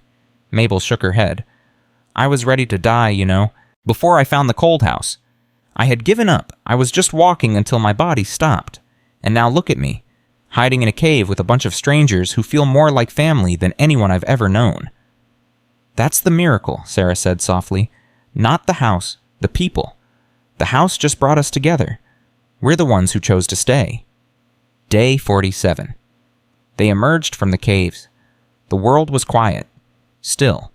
The storm had passed both the weather and the humankind. Thomas had scouted the area for 2 days, watching for any sign of pursuit. He found none. The bounty hunters had moved on, probably assuming their targets had perished in the fire. They walked back to where the cold house had stood. The ruins still smoked. The chimney remained blackened but upright. The foundation was intact, and there in the ashes something glinted. Sarah walked forward slowly, her feet crunching on charred wood. She knelt down and brushed away the debris. The box. Jacob's box. The one with the letters. It was scorched, damaged, but not destroyed. She opened it with trembling hands. The letters were gone, burned to ash, but at the very bottom, protected by layers of paper that had sacrificed themselves, lay one final item, a photograph. Faded and singed around the edges, but recognizable. Jacob and Eleanor, standing in front of the house. Smiling? Sarah pressed the photograph to her heart. I'm sorry, she whispered. I'm sorry I couldn't save your house. The wind stirred the ashes around her feet. Just the wind, nothing more. But Sarah could have sworn she felt a hand on her shoulder. Could have sworn she heard a voice faint and far away. You saved something better. She turned. There was no one there, but she understood anyway. They made camp that night near the ruins, not to mourn, to plan. The foundation is solid, Thomas said, walking the perimeter. The chimney can be salvaged. The well still works. But you're thinking of rebuilding, Sarah said. I'm thinking we have a choice. We can run, keep moving, spend our lives looking over our shoulders, or we can stay, fight, build something worth fighting for. Martha will send more men. Maybe. Or maybe she'll hear that the house burned down with everyone in it and decide justice has been served. You think she'd believe that? I think people believe what they want to believe, and I think we can make her want to believe we're dead. William arrived on day 49. He had seen the smoke from miles away, had ridden as fast as he could, fearing the worst. God Almighty, he breathed, looking at the ruins. I thought you were all dead. We nearly were, Sarah said, but we're stubborn. That you are. He dismounted and hugged her a fatherly embrace that made her eyes sting with unexpected tears. What happened? They told him everything. The bounty hunters, the fire, the escape, the caves. William listened in silence, his face growing darker with each revelation. Martha Brennan, he said when they finished. I know that name. She's got money, connections. This won't end just because her hired men failed. We know, Thomas said. So what's the plan? Sarah looked at the ruins, at the photograph still clutched in her hand, at Eleanor sleeping peacefully in Clara's arms. We rebuild, she said, and we make this place so strong, so bright, so alive that no one can ever destroy it again. William studied her for a long moment, then he smiled. I was hoping you'd say that, because I've got some friends who might want to help. The first volunteers arrived on day 52, a family from Dust Creek who had lost their home to fire the previous year. They knew what it meant to start over. They knew how much it cost. We can't pay you, Sarah told them. We don't want payment, the father said. We want to help. That's enough. They started clearing debris, sorting salvageable materials, planning the new structure. More people came over the following days. A carpenter who had heard about the pregnant woman who survived the blizzard, a widow who had nowhere else to go, a former soldier who was tired of fighting but still knew how to build. Each one had a story. Each one had a reason.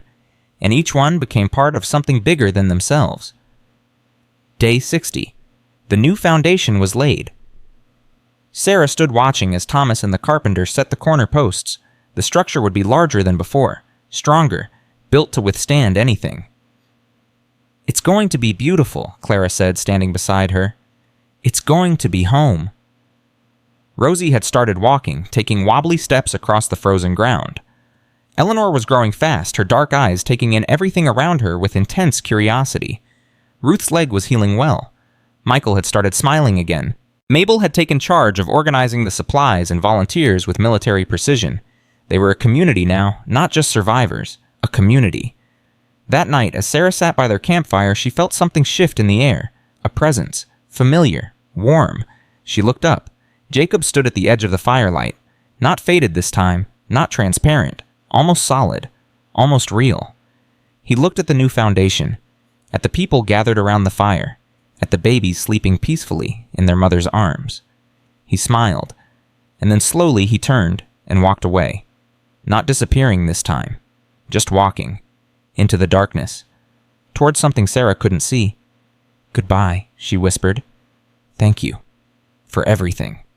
The wind carried her words away, and Jacob Mercer, who had waited so long for someone to love his house, finally found his rest. The construction continued through the worst of winter.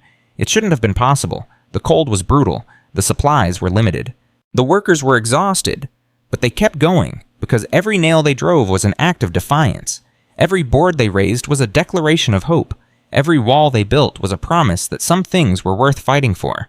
And because somewhere in their hearts they all knew that this place was special, that it had been waiting for them, that it had brought them together for a reason. Day 75. The walls were up. Sarah walked through the structure, Eleanor in her arms, marveling at what they had created. The rooms were larger than before. The windows were stronger. The fireplace was massive, built from stones gathered across the ridge. What are you going to call it? Thomas asked, joining her. Sarah thought about it, about the cold house, about Jacob and Eleanor, about everything that had happened. The warm house, she said finally, because that's what it is. That's what it will always be. Thomas nodded slowly. I like that. The warm house. He paused. It's a good name for a place that saves people. Is that what we do, save people?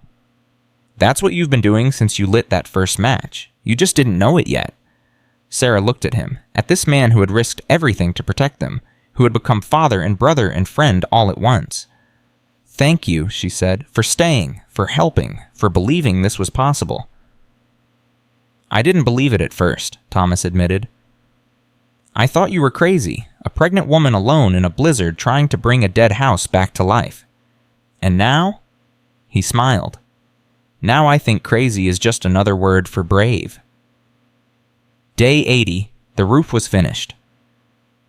They gathered inside for the first time, all of them standing in the main room, where the new fireplace crackled with its first flame. Sarah looked around at the faces of her family, Clara and Rosie, Ruth and Michael, Mabel, Thomas. William, who had come to witness this moment, the carpenter and his wife, the widow, the soldier, all of them.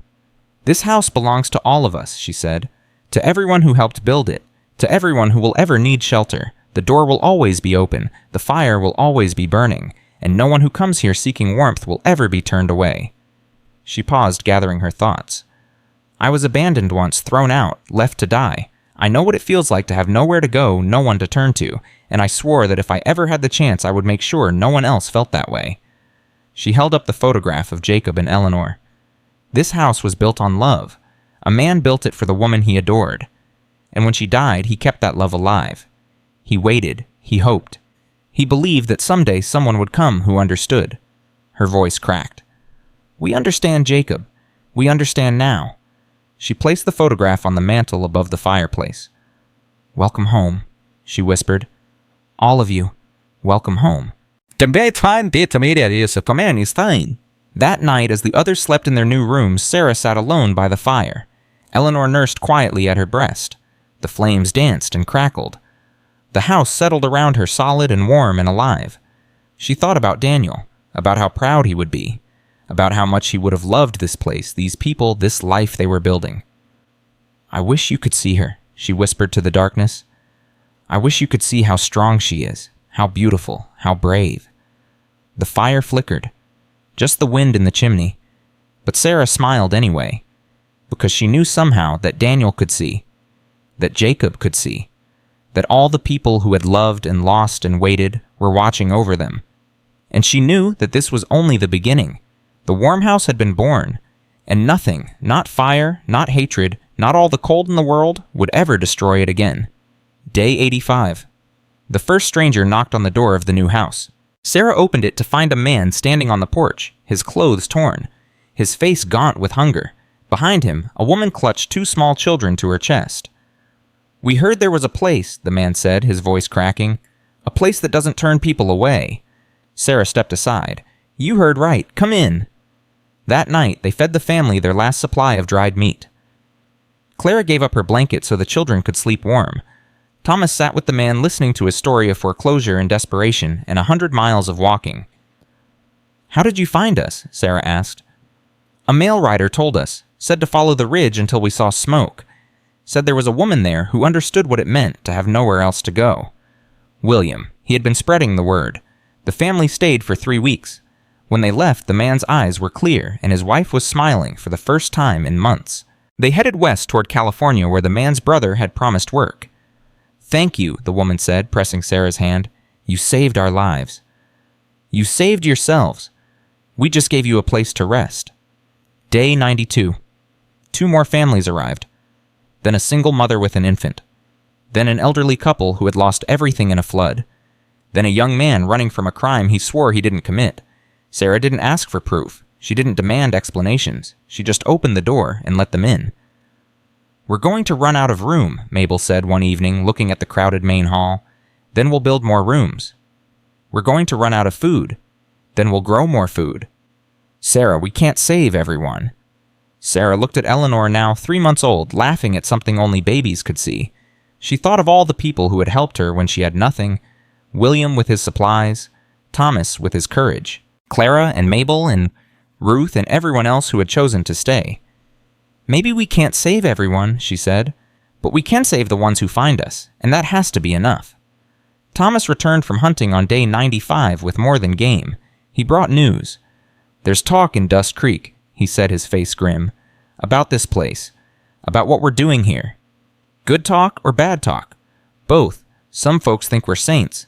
Others think we're harboring criminals and runaways. We're harboring people who need help. I know that. You know that. But not everyone sees it that way." He paused.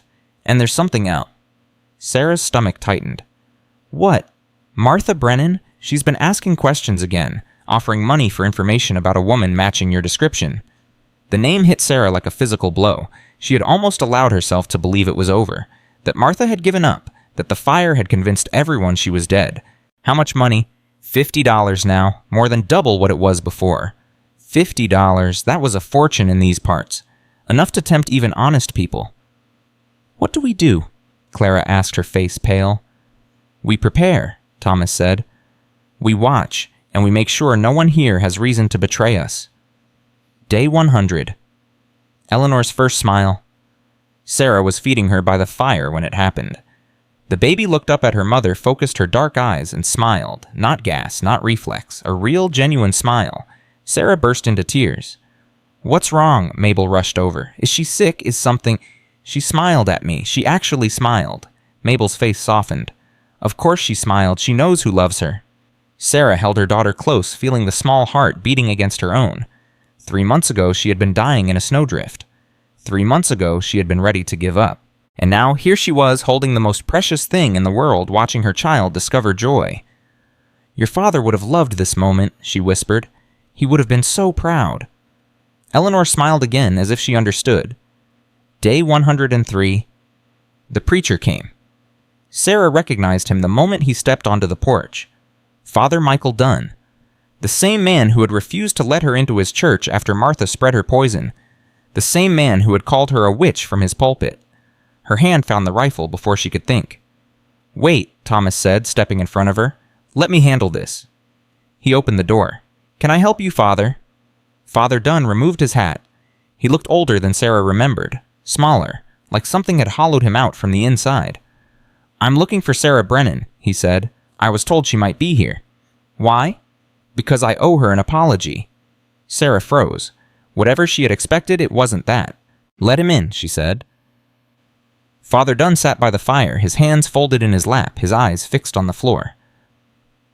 "I believed Martha," he said quietly, "when she told me what you had done, when she said you had cursed her son. I believed her because it was easier than believing she was lying." "Why was it easier?" "Because Martha Brennan gives generously to the church. Because her family has been part of my congregation for 30 years. Because I was a coward who didn't want to ask hard questions." Sarah said nothing. "After you left, I started hearing things. Other people who had crossed Martha, other accusations that didn't quite add up. I began to wonder if I had been wrong."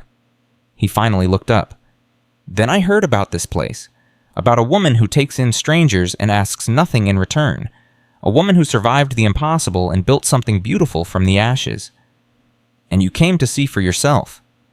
"I came to apologize. What I did was unforgivable. Calling you a witch, turning you away, letting Martha drive you out into a blizzard when you were 7 months pregnant." His voice broke. "You could have died. Your baby could have died, and it would have been my fault." The room was silent except for the crackling fire. Sarah thought about all the anger she had carried, all the hurt, all the nights she had lain awake cursing the people who had abandoned her, and she thought about Eleanor, about this house, about everything good that had come from the worst moment of her life. "I don't forgive you," she said finally. "Not yet, maybe not ever, but I'm not going to carry your guilt for you either. That's yours to bear." Father Dunn nodded slowly. "That's fair. You want to make amends? Use your voice for something other than destruction. Tell people the truth about what Martha did. Stand up for the next person she tries to destroy." "I will, I swear it."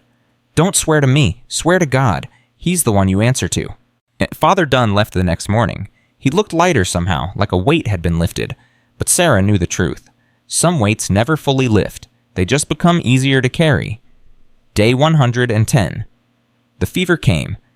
It started with one of the children, a little girl named Sophie, who had arrived with her family just days before. A cough, a headache, nothing serious. By nightfall, she was burning up. "It's influenza," Mabel said, her face grim. "I've seen it before. It spreads fast." "How do we stop it?" "We can't. We can only try to manage it." Within a week, half the house was sick. Clara, Ruth, 3 of the new arrivals. Even Thomas, who had seemed invincible, was laid low by the fever. Sarah worked around the clock.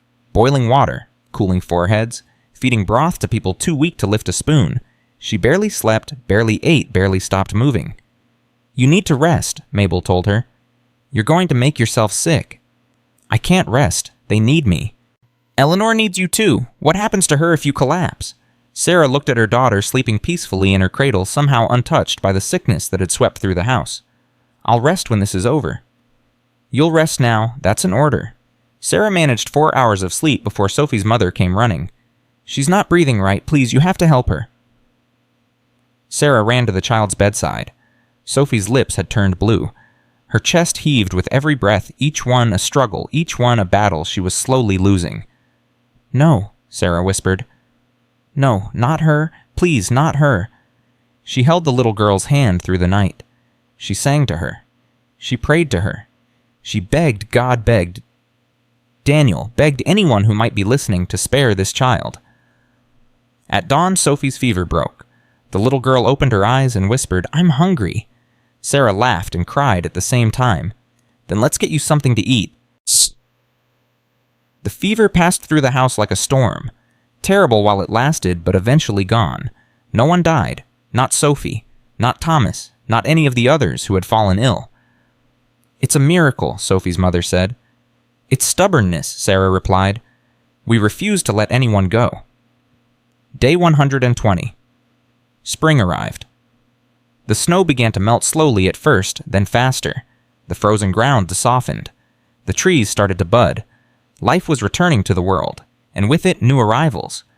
They came from everywhere now. Not just Montana, but Wyoming, Idaho, even as far as Oregon.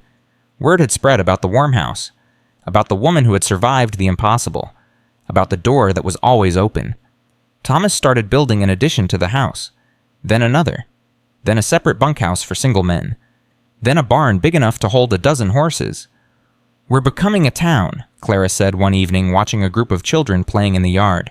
"We're becoming a family," Sarah corrected. "A very large, very loud family." William arrived that afternoon with supplies and a letter. "This came for you, so," he said, handing Sarah an envelope. "From back east." Sarah's blood went cold when she saw the handwriting.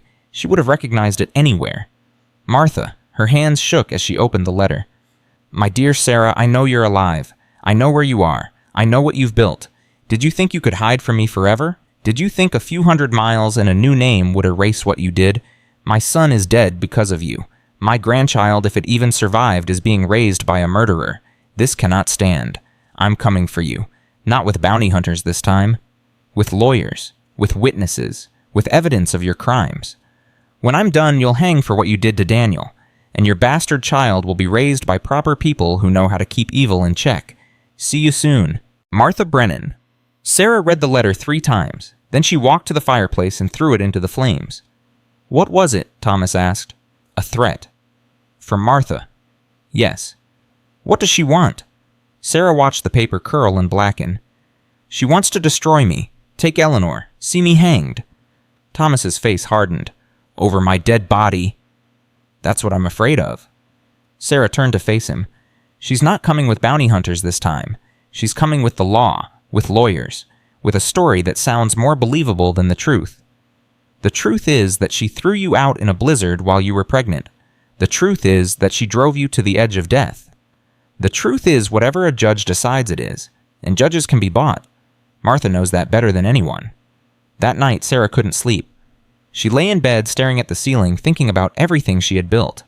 This house, this family, this life.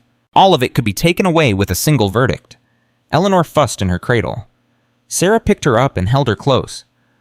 "I won't let her take you," she whispered. "I don't care what I have to do. I won't let her take you from me." Day 125. Father Dunn returned, but this time he wasn't alone. He brought with him 3 other preachers, a doctor from Helena, and a lawyer named James Whitman. "I told you I would make amends," Father Dunn said. "This is how I'm doing it." James Whitman was a small man with spectacles and a quiet voice, but his eyes were sharp, and when he spoke, everyone listened. "I've reviewed your situation," he told Sarah. "Martha Brennan is indeed building a case against you. She's claiming you poisoned your husband, that you practiced witchcraft, that you're an unfit mother. All lies. I know, but lies don't matter in court. Evidence does." He opened his briefcase. "I've been gathering some of my own. Statements from people who knew Daniel, medical records that show his death was caused by a fever that swept through the region. Testimony from the midwife who examined you after you were thrown out. How did you get all this, crook? Father Dunn has been busy, and it turns out Martha Brennan has made a lot of enemies over the years. People who are tired of being afraid of her." Hope flickered in Sarah's chest. "Can you stop her?" "I can do better than that. I can destroy her." The plan was audacious. Rather than wait for Martha to bring charges, they would strike first. File a countersuit for attempted murder, reckless endangerment, and defamation. Bring in witnesses who had been silenced by Martha's money. Expose the truth about what she had done. It's risky, James warned. If we fail, she'll have even more ammunition against you. And if we succeed, then Martha Brennan will never threaten you again. Sarah looked at the people around her. Thomas, Clara, Mabel, Ruth, all the others who had become her family. They had risked everything for her. Now it was her turn to risk everything for them. Do it, she said. File the suit. Day 130. The countersuit was filed. Word spread through Montana like wildfire. The woman from the Warm House was taking on Martha Brennan. David versus Goliath. The outcast versus the establishment. People chose sides. Some condemned Sarah, believing Martha's stories about witchcraft and murder. Others praised her courage, admiring anyone brave enough to stand up to the Brennan family. And still others simply watched, waiting to see which way the wind would blow. Martha's response came quickly.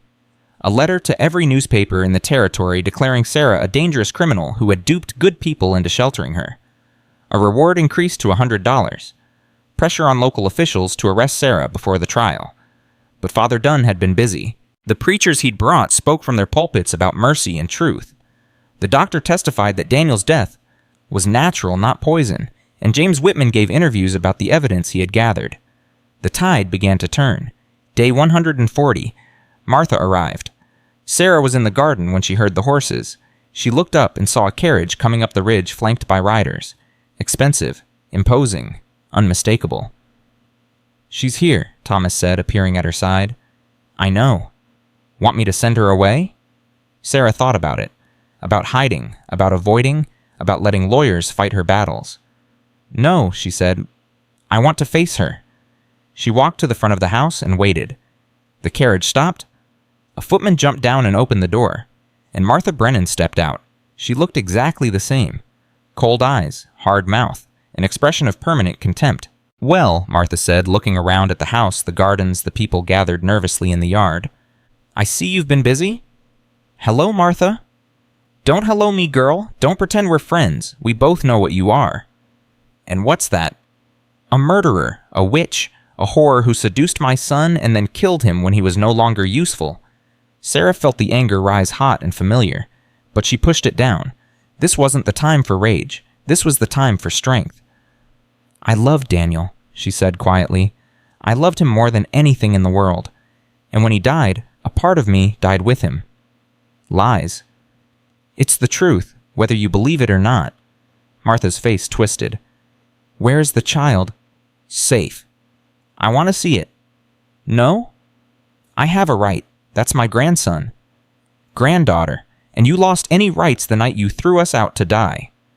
Martha stepped forward, her voice dropping to a hiss. Listen to me, girl. I don't care what fancy lawyers you've hired.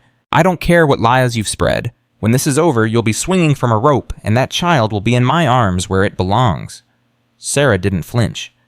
Then I guess we'll see each other in court. She turned and walked back into the house, closing the door behind her. Day 145. The trial began. The courtroom in Helena was packed. Every seat filled every wall lined with spectators. Outside crowds gathered to hear the verdict relayed through the windows. Sarah sat at the defendant's table, Eleanor in her arms. She had refused to leave her daughter behind. Whatever happened, they would face it together. Martha sat across the aisle dressed in black as if she were in mourning. Her lawyers, 3 of them, shuffled papers and whispered strategies. James Whitman rose to make his opening statement.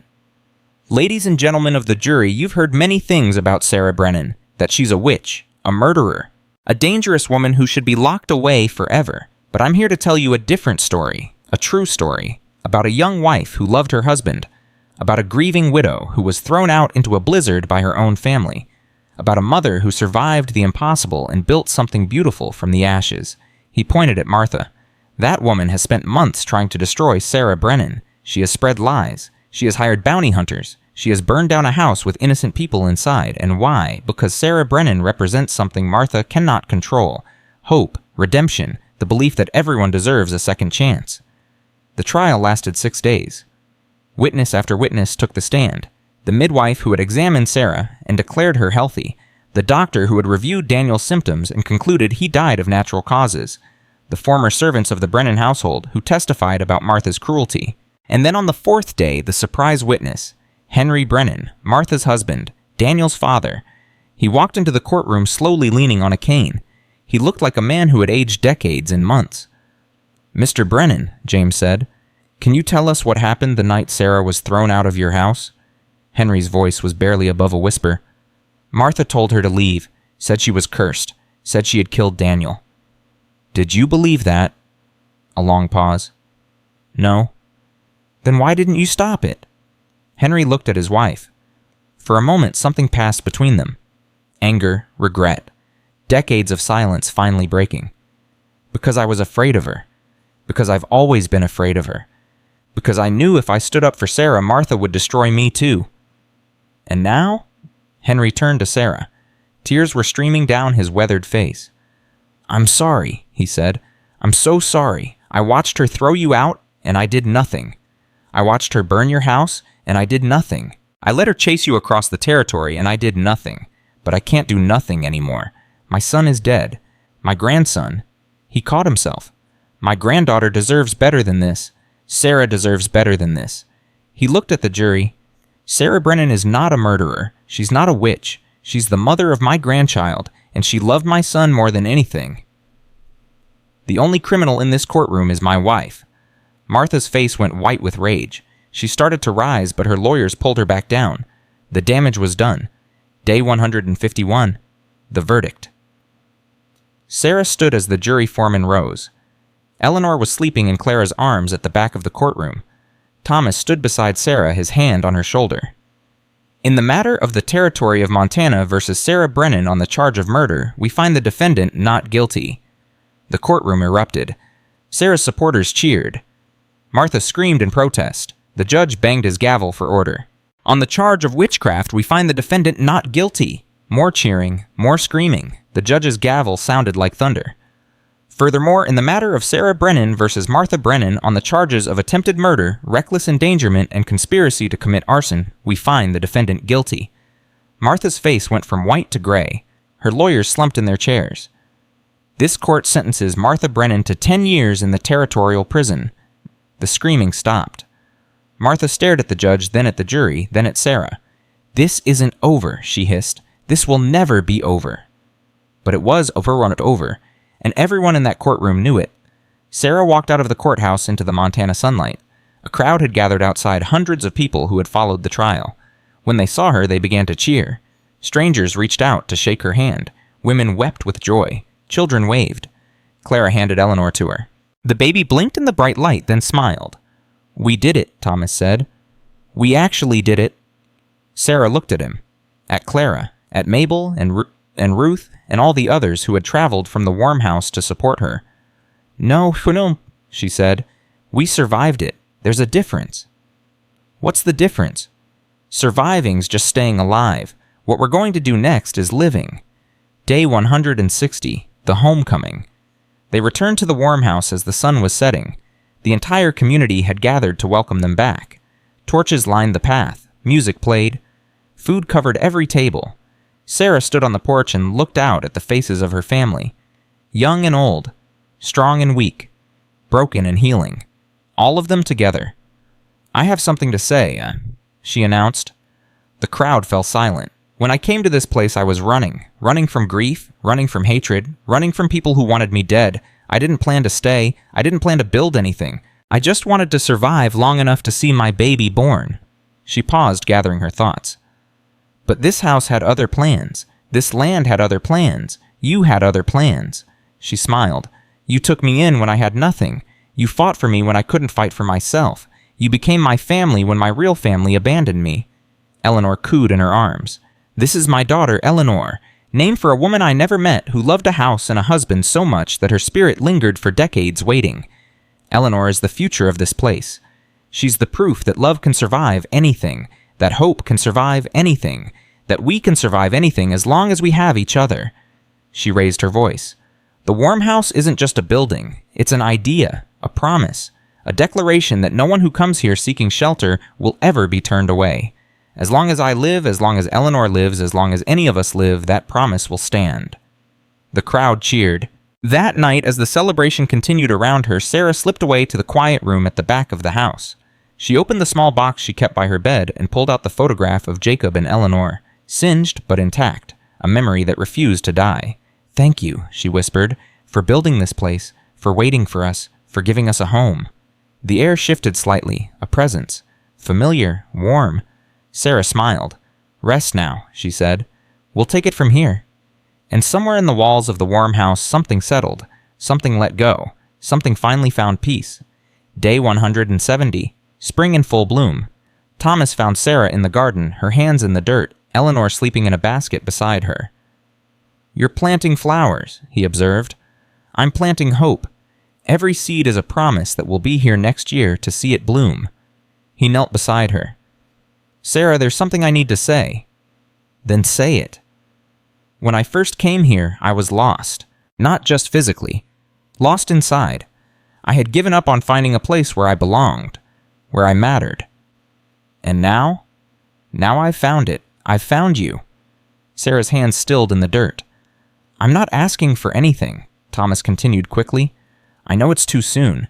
I know Daniel's memory is still fresh, but I want you to know that I'm here, that I'll always be here, that whatever you need for as long as you need it, I'm not going anywhere." Sarah looked at him, at this man who had risked everything for her, who had saved her life more than once, who had become father and protector and friend. "I can't promise you anything," she said softly. "Not yet. Maybe not ever. I'm not asking for promises." "Then what are you asking for?" Thomas took her hand, dirt and all. "A chance, that's all. Just a chance to show you what love can look like when it doesn't hurt." Sarah felt something shift in her chest. Not replacing Daniel, never that, but making room. Creating space for something new. "Okay," she said. "A chance." Thomas smiled. It was the first time she had ever seen him look truly happy. "That's all I need." Day 180. Summer arrived. The warm house was full to bursting now. Families came and went, staying as long as they needed leaving when they were ready. Some settled permanently, building homes along the ridge, creating a community that had no name but needed none. Eleanor was crawling now, exploring every corner of the house with fearless curiosity. She had Daniel's eyes and Sarah's stubbornness, a combination that promised trouble and joy in equal measure.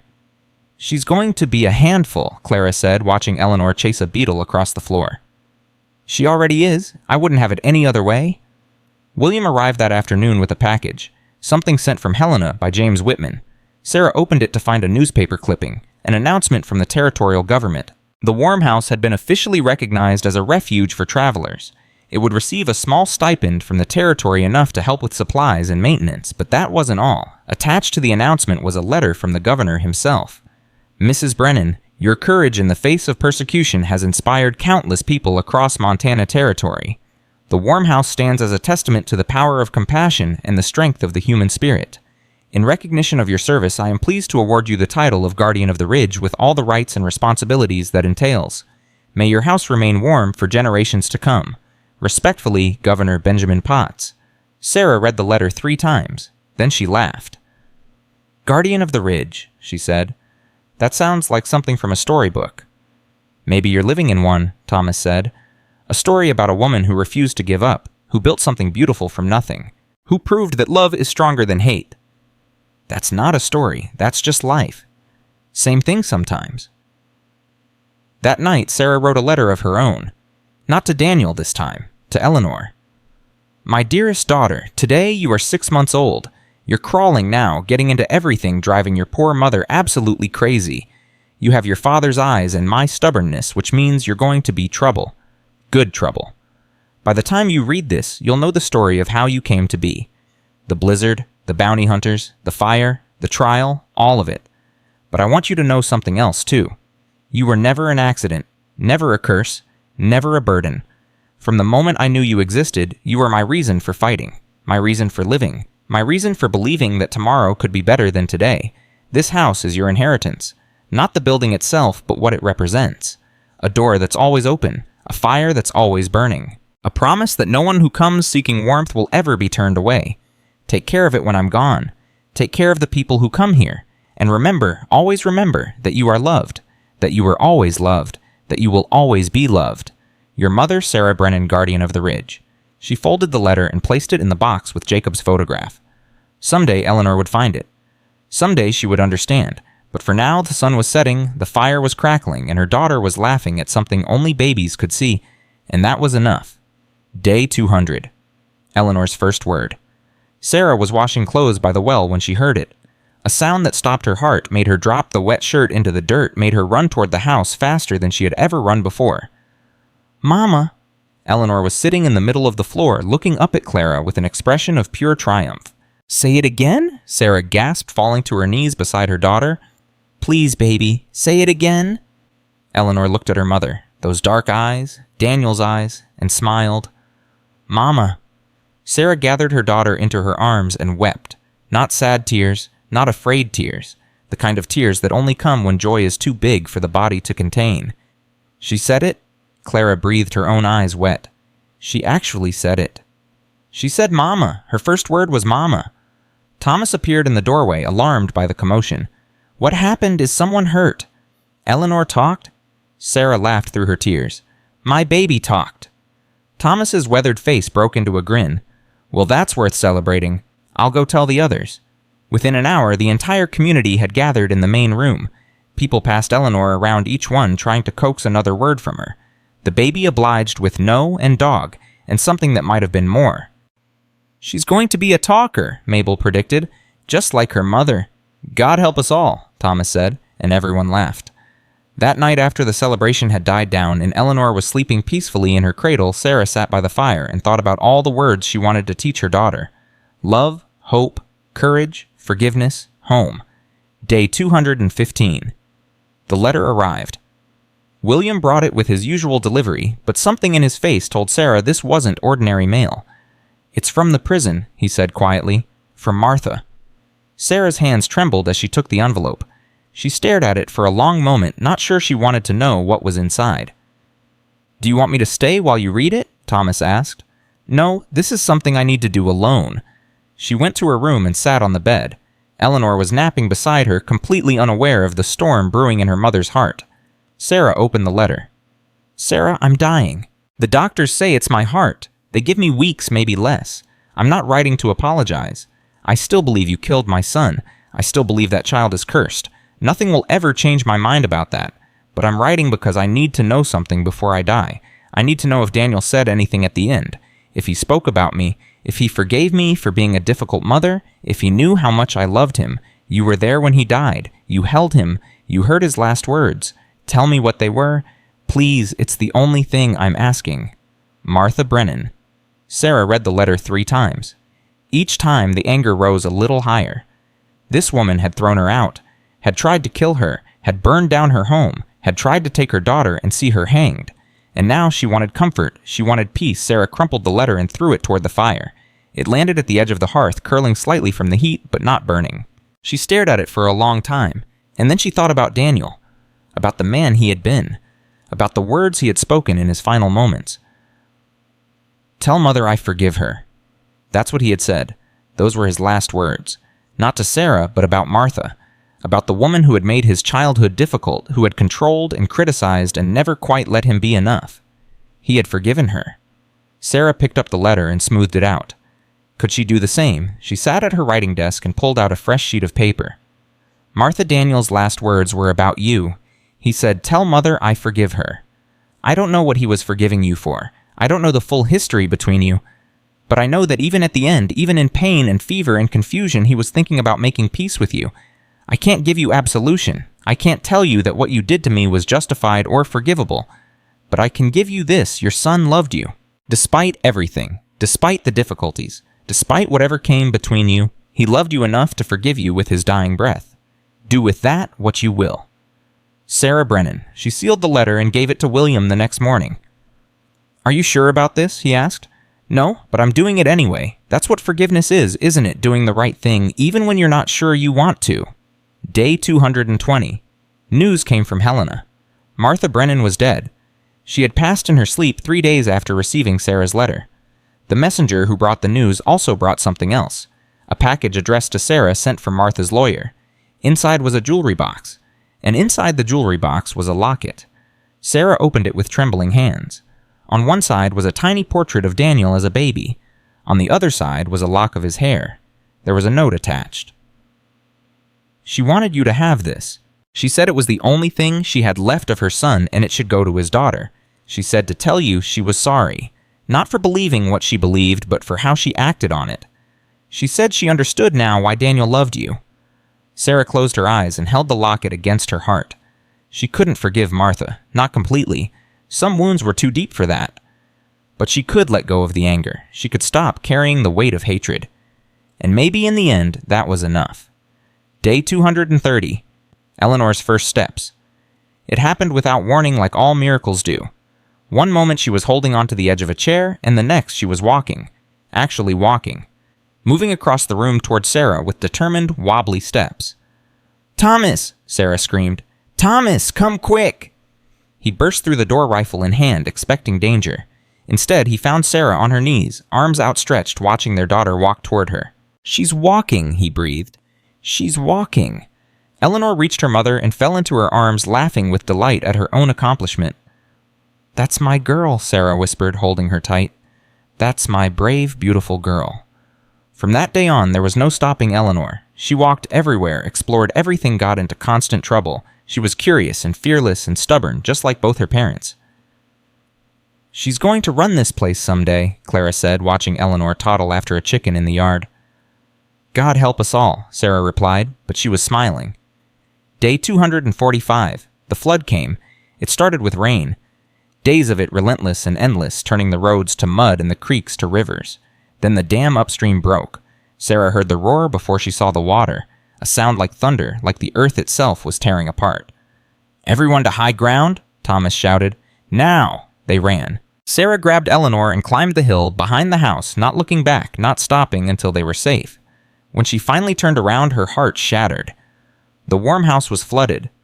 Water poured through the windows, through the doors, rising higher and higher. The garden she had planted was underwater. The barn was half submerged. Everything they had built was being washed away. "No," Sarah whispered. "No, not again. Please, not again." But the water kept rising. They spent the night on the hillside, huddled together for warmth, watching everything they loved disappear beneath the muddy tide. When dawn came, the water had receded, but the damage was done. The first floor of the warm house was destroyed, furniture ruined, supplies lost, months of work erased in a single night. Sarah walked through the wreckage in silence, her feet squelched in the mud. The smell of rot and ruin filled her nostrils. "We can rebuild," Thomas said, following her. "We've done it before." "How many times?" Sarah's voice was hollow. "How many times do we start over? How many times do we lose everything and pretend it doesn't break us? As many times as it takes. And what if I can't? What if I don't have anything left?" Thomas took her hand. "Then we'll find it together. You don't have to do this alone anymore, Sarah. You never did." She looked at him. At this man who had stood beside her through fire and trial and flood, who had asked for nothing except a chance. "I'm tired," she admitted. "I'm so tired of fighting." "I know, but look around you." Sarah looked. At Clara, already organizing the survivors. At Mabel, sorting through salvageable supplies. At Ruth and Michael, clearing debris from the barn. At all the people who had made the warm house their home. "They're not giving up," Thomas said. "They're fighting because you taught them how. Because you showed them what it means to keep going when everything falls apart." "Shh. I didn't teach them anything. You taught them everything. Every time you lit a fire in the dark. Every time you opened a door to a stranger. Every time you stood up when the world knocked you down." He squeezed her hand. "You taught them that hope is a choice, and they're choosing it." Sarah felt something shift inside her. The exhaustion was still there, but underneath it something else stirred. Something stubborn, something unbreakable. "Okay," she said quietly. "Okay, let's rebuild." Day 250. The rebuilding began. Word spread quickly about the flood, and just as quickly help arrived. Families from across the territory came with supplies, with tools, with strong backs and willing hands. The carpenter who had helped build the original addition returned with lumber. The doctor from Helena came with medicine. Even Father Dunn appeared leading a wagon full of donations from his congregation. "You opened your door to us when we needed it," he said. "He come. Now it's our turn." Sarah watched in amazement as her community swelled. People she had never met worked alongside people who had become family, strangers and friends united by a common purpose. Within a week, the first floor was cleared. Within 2 weeks, the walls were repaired. Within a month, the warm house stood again, stronger than before. "It's different now," Clara observed, looking at the rebuilt structure. "Different how before it was your house. Now it's everyone's house, something bigger than any of us." Sarah thought about that, about Jacob and Eleanor Mercer, who had built the original Cold House, about all the people who had passed through its doors over the years, about the way love could outlast the structures that contained it. "Maybe that's what it was always meant to be," she said. "Maybe it just took us a while to figure it out." Day 270. Eleanor's first birthday. Sarah woke before dawn to prepare. She had been planning this day for weeks, gathering small gifts, baking a cake with the last of their sugar, making everything perfect. But when she walked into the main room, she stopped in her tracks. The entire community was already there, tables laden with food, decorations strung from the rafters, presents piled in the corner. "Happy birthday, Eleanor!" everyone shouted as Sarah appeared with the confused, delighted baby in her arms. "How did you—" Sarah couldn't finish the sentence. Her throat was too tight. "Did you really think we'd let you celebrate alone?" Mabel asked, her eyes twinkling. "After everything you've done for us." The party lasted all day. There was music and dancing and more food than anyone could eat. Eleanor was passed from arm to arm, showered with love from every direction. That evening, after the guests had gone and the house was quiet, Sarah sat on the porch with Thomas. Eleanor was asleep in his arms, exhausted from the excitement. "1 year," Sarah said softly. "1 year ago, I was dying in a snowdrift, about to give up. And now you have a family," Thomas finished. "A home, a community that would do anything for Haru. How did this happen?" "You lit a match. That's how it started. One match, one flame, one choice to keep fighting. Everything else grew from that." Sarah leaned her head against his shoulder. "I couldn't have done it without you." "Yes, you could have. You would have found a way. That's who you are." "Maybe, but I'm glad I didn't have to." Thomas kissed the top of her head. "So am I." Day 300, the first snow of the new winter. Sarah watched it fall with a mixture of emotions. Fear still. The memory of that first blizzard would never fully fade, but also something else. Anticipation, readiness. They were prepared this time. The woodpile was full. The pantry was stocked. The walls were strong. "You're smiling," Clara observed. "Am I?" "Yes, it's nice to see. I'm thinking about last year, about how terrified I was, how alone I felt." "And now?" Sarah looked around the room, at Eleanor playing with wooden blocks on the floor, at Thomas reading by the fire, at Mabel and Ruth preparing dinner in the kitchen, at all the faces that had become as familiar as her own reflection. "Now I'm thinking about how lucky I am, how grateful, how much can change in a single year." The snow continued to fall outside, but inside the warm house everything was warm. Day 315. The stranger appeared. Sarah was the first to see him. A man walking up the ridge, stumbling through the snow, barely able to stay on his feet. She ran out to meet him, Thomas close behind. The man collapsed into her arms. He was thin, ragged, clearly on the edge of death. "Please," he gasped. "I heard there was a place." "You found it," Sarah said. "Come inside. We'll take care of you." They carried him into the house, stripped off his frozen clothes, wrapped him in blankets by the fire. Mabel force-fed him warm broth. Clara checked him for frostbite. He slept for 2 days straight. When he finally woke, Sarah was sitting beside him. "Where am I?" he asked, his voice rough. "The warm house. You're safe now." "I've been walking for weeks. Everyone told me I was crazy, that this place was just a legend." "It's real. We're real. And you're going to be okay." Tears slipped down the man's weathered cheeks. "I thought I was going to die out there. I thought no one would care." "Someone always cares. That's what this place is for." Day 320. The man's story emerged. His name was Samuel. He was 63 years old. He had been a farmer in Nebraska until drought and debt had taken everything. His wife had died. His children had scattered. He had walked west with nothing but the clothes on his back and a fading hope that somewhere, somehow, life could be different. "I heard stories about a woman," he said. "A woman who survived the impossible, who built a place where everyone was welcome. I didn't believe it at first, but I had nothing left to lose." "And now?" Sarah asked. Samuel looked around the room, at the fire, at the people gathered for dinner, at Eleanor, who had taken a particular liking to him and insisted on sitting in his lap. "Now I believe," he said. "Now I believe in miracles." Day 330. Samuel started teaching. It turned out he had been a school teacher before becoming a farmer, and the children of the Warm House had never had proper schooling. Within a week, he had organized lessons: reading, writing, arithmetic, history, geography, anything and everything the children wanted to learn. "You've given him a purpose," Thomas told Sarah one evening. "He was ready to die, and you gave him a reason to live. I gave him shelter. He found his own reason." Maybe that's the same thing. Day 350. Spring returned. The snow melted. The flowers bloomed. Life returned to the ridge in a riot of color and sound. And with spring came a new wave of visitors. They came from everywhere now, not just Montana, but Washington, Oregon, California. The Warm House had become famous, a legend whispered around campfires and dinner tables across the West. "We're going to need more space," Mabel said, surveying the crowded main room. "Then we'll build more space." "We're going to need more help." "Then we'll find more help." "Sarah, at some point we have to accept that there are limits to what we can do." Sarah shook her head. "I refuse to accept that. Every person who comes here seeking warmth deserves to find it. If we can't help them ourselves, we'll find someone who can. If we can't feed them here, we'll send them somewhere that can. But we never turn anyone away. That's the promise." Mabel sighed. "You're impossible, you know that." "I've been told." Day 365. 1 full year since Sarah lit the first match. She marked the anniversary quietly alone in her room, while Eleanor napped beside her. She pulled out the box she had kept all this time, the one that held Jacob's photograph, and the letters she had written. So many letters now, to Daniel, to Eleanor, to herself. A record of everything that had happened, everything she had survived. She added one more. 1 year ago today, I was ready to die. I had lost everything: my husband, my home, my hope.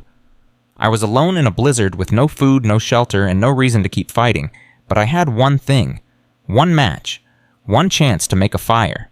I don't know why I lit it. Maybe instinct, maybe stubbornness, maybe some force bigger than myself pushing me forward when I wanted to give up. Whatever it was, I'm grateful. That one match became a fire. That fire became a home. That home became a family. And that family became something I never could have imagined: a community, a legend, a place where hope lives. I don't know what the next year will bring. More challenges, probably. More storms. More moments when I want to give up. But I also know this: as long as the fire burns, as long as the door stays open, as long as there's one person willing to help another, the Warm House will stand. That's not just a hope. That's a promise. Sarah Brennan, guardian of the ridge, mother survivor, keeper of the flame. She folded the letter and placed it in the box with all the others. Then she looked at her daughter sleeping peacefully, completely unaware of everything her mother had endured to bring her here. "It was worth it," Sarah whispered. "Every moment of pain, every moment of fear, every moment of doubt. It was all worth it because it led to you." Eleanor stirred slightly, her small hand reaching out in sleep. Sarah took it and held on tight. Day 380. Thomas asked a question. They were sitting on the porch watching the sunset, Eleanor playing at their feet. "I've been thinking," he said slowly. "That sounds dangerous." He smiled, but there was nervousness in his eyes. "I've been thinking about the future, about what comes next." "What do you mean?" "I mean us, you and me, whatever this is between us." Sarah's heart began to beat faster. "And what have you concluded?" Thomas reached into his pocket and pulled out something small. A ring? Simple. Beautiful, made from silver and turquoise. "My mother gave this to my father," he said. "Before she died, she gave it to me. Told me to find someone worthy of it." Sarah couldn't breathe. "I'm not asking you to forget Daniel," Thomas continued. "I would never ask that. He'll always be part of you, part of Eleanor, part of this house. But I'm asking if there's room for me too, not to replace him, just to stand beside you, to help carry whatever comes next." "Thomas, you don't have to answer now. I know it's a lot. I know you need time. I just wanted you to know how I feel, what I want. Whatever you decide, I'll accept it." Sarah looked at the ring, at this man who had saved her life more times than she could count, at the future spreading out before them, uncertain and terrifying and full of possibility. "Yes," she said. Thomas blinked. "Yes. Yes, I'll marry you. Yes, there's room for you. Yes to all of it." His face broke into the widest smile she had ever seen. He slipped the ring onto her finger, and it fit perfectly, as if it had been waiting for her all along. Eleanor looked up at her parents and laughed, sensing their joy even if she couldn't understand it. "We're going to be a family," Thomas said, his voice thick with emotion. "We already are," Sarah replied. "Now we're just making it official." Day 400, the wedding. It wasn't elaborate. Just the people who mattered at Dortzel gathered in the main room of the warm house with Father Dunn officiating. Sarah wore a dress that Clara and Mabel had made sewn from fabric donated by people across the territory. Thomas wore his best shirt cleaned and pressed for the occasion. Eleanor was the flower girl scattering petals with more enthusiasm than accuracy. "Do you, Sarah Brennan, take this man to be your husband?" Sarah looked at Thomas, at his kind eyes, his steady hands, the love written across every line of his face. "I do." "And do you, Thomas Ironhawk, take this woman to be your wife?" "I do. I have since the moment I met her. I just had to wait for her to catch up."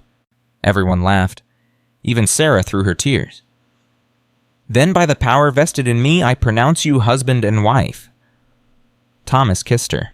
Eleanor squealed with delight.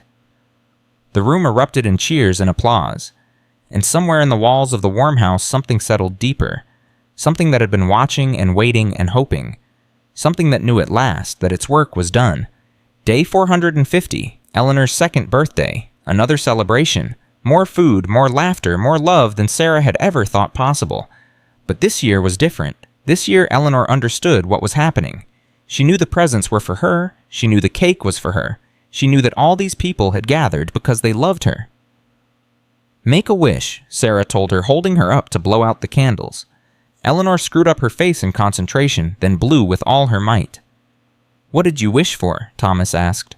Eleanor looked at her mother, then at her father, then at all the faces surrounding her. "More," she said, "more of this." Sarah pulled her daughter close. "That's the best wish I've ever heard." Day 500. The sign went up. Thomas had carved it himself over weeks of patient work. Mabel had painted the letters. Clara had added flowers around the border. They hung it above the front door where it could be seen from the road below. "Welcome to the warm house. All who seek shelter are welcome here. No one is turned away. No one is forgotten." Sarah stood on the porch looking at the sign, at the house behind it, at the community that had grown up around it. So much had changed since that first desperate night when she had struck a match in the darkness. She had been alone, then pregnant, and abandoned, ready to die. Now she had a husband, a daughter, a family that numbered in the dozens, a home that had become a legend. "You look pensive," Thomas said, joining her. "I'm remembering. Good memories or bad? Both. You can't have one without the other." "That's true enough." Sarah leaned into him, drawing strength from his presence. "Do you think it will last? Everything we've built here. I think it will last as long as there are people willing to keep it alive. Might not always look the same, might not always be in the same place, but the idea, the promise that will endure. How can you be so sure? Because hope is like fire. Once it catches, it spreads. You lit a spark 2 years ago, Sarah. Now there are flames burning all across the territory, people helping each other because you showed them it was possible." Sarah thought about that. About all the families who had passed through the warm house and gone on to build their own communities. About the children who had grown up here and would carry these lessons into the future. About Eleanor, who would someday inherit everything they had created. "I never planned for any of this," she said. "I just wanted to survive." Maybe that's the secret. The best things don't come from planning. They come from doing the next right thing over and over until suddenly you look up and realize you've built something beautiful. Day 550. Eleanor spoke a new word. She was sitting with Samuel during one of his lessons, surrounded by other children learning to form letters on her slate. "What's this place called?" she asked, pointing at the door. "The Warm House," Samuel replied. "Why is it called that?" "Because it's always warm here, no matter how cold it gets outside." Eleanor considered this with the serious expression of a 2-year-old wrestling with profound questions. "I know why it's warm," she announced. "Why? Because of Mama. Mama makes it warm." Samuel looked at Sarah, who had overheard from across the room. His eyes were wet. "Yes," he said softly. "Yes, she does." Day 600. The final letter. Sarah sat at her writing desk, Eleanor asleep in her lap, Thomas reading by the fire. The house was quiet, settled into the peaceful rhythm that came after a long day. She pulled out a fresh sheet of paper. "Dear Daniel, it's been almost 2 years since you died. Sometimes it feels like yesterday. Sometimes it feels like another lifetime. I want you to know that our daughter is beautiful. She has your eyes, your laugh, your way of looking at the world like it's full of wonder. She asks about you sometimes, and I tell her stories. About how you made me laugh, about how you danced with me in the kitchen when you thought no one was watching, about how much you wanted to be a father. I want you to know that I found love again.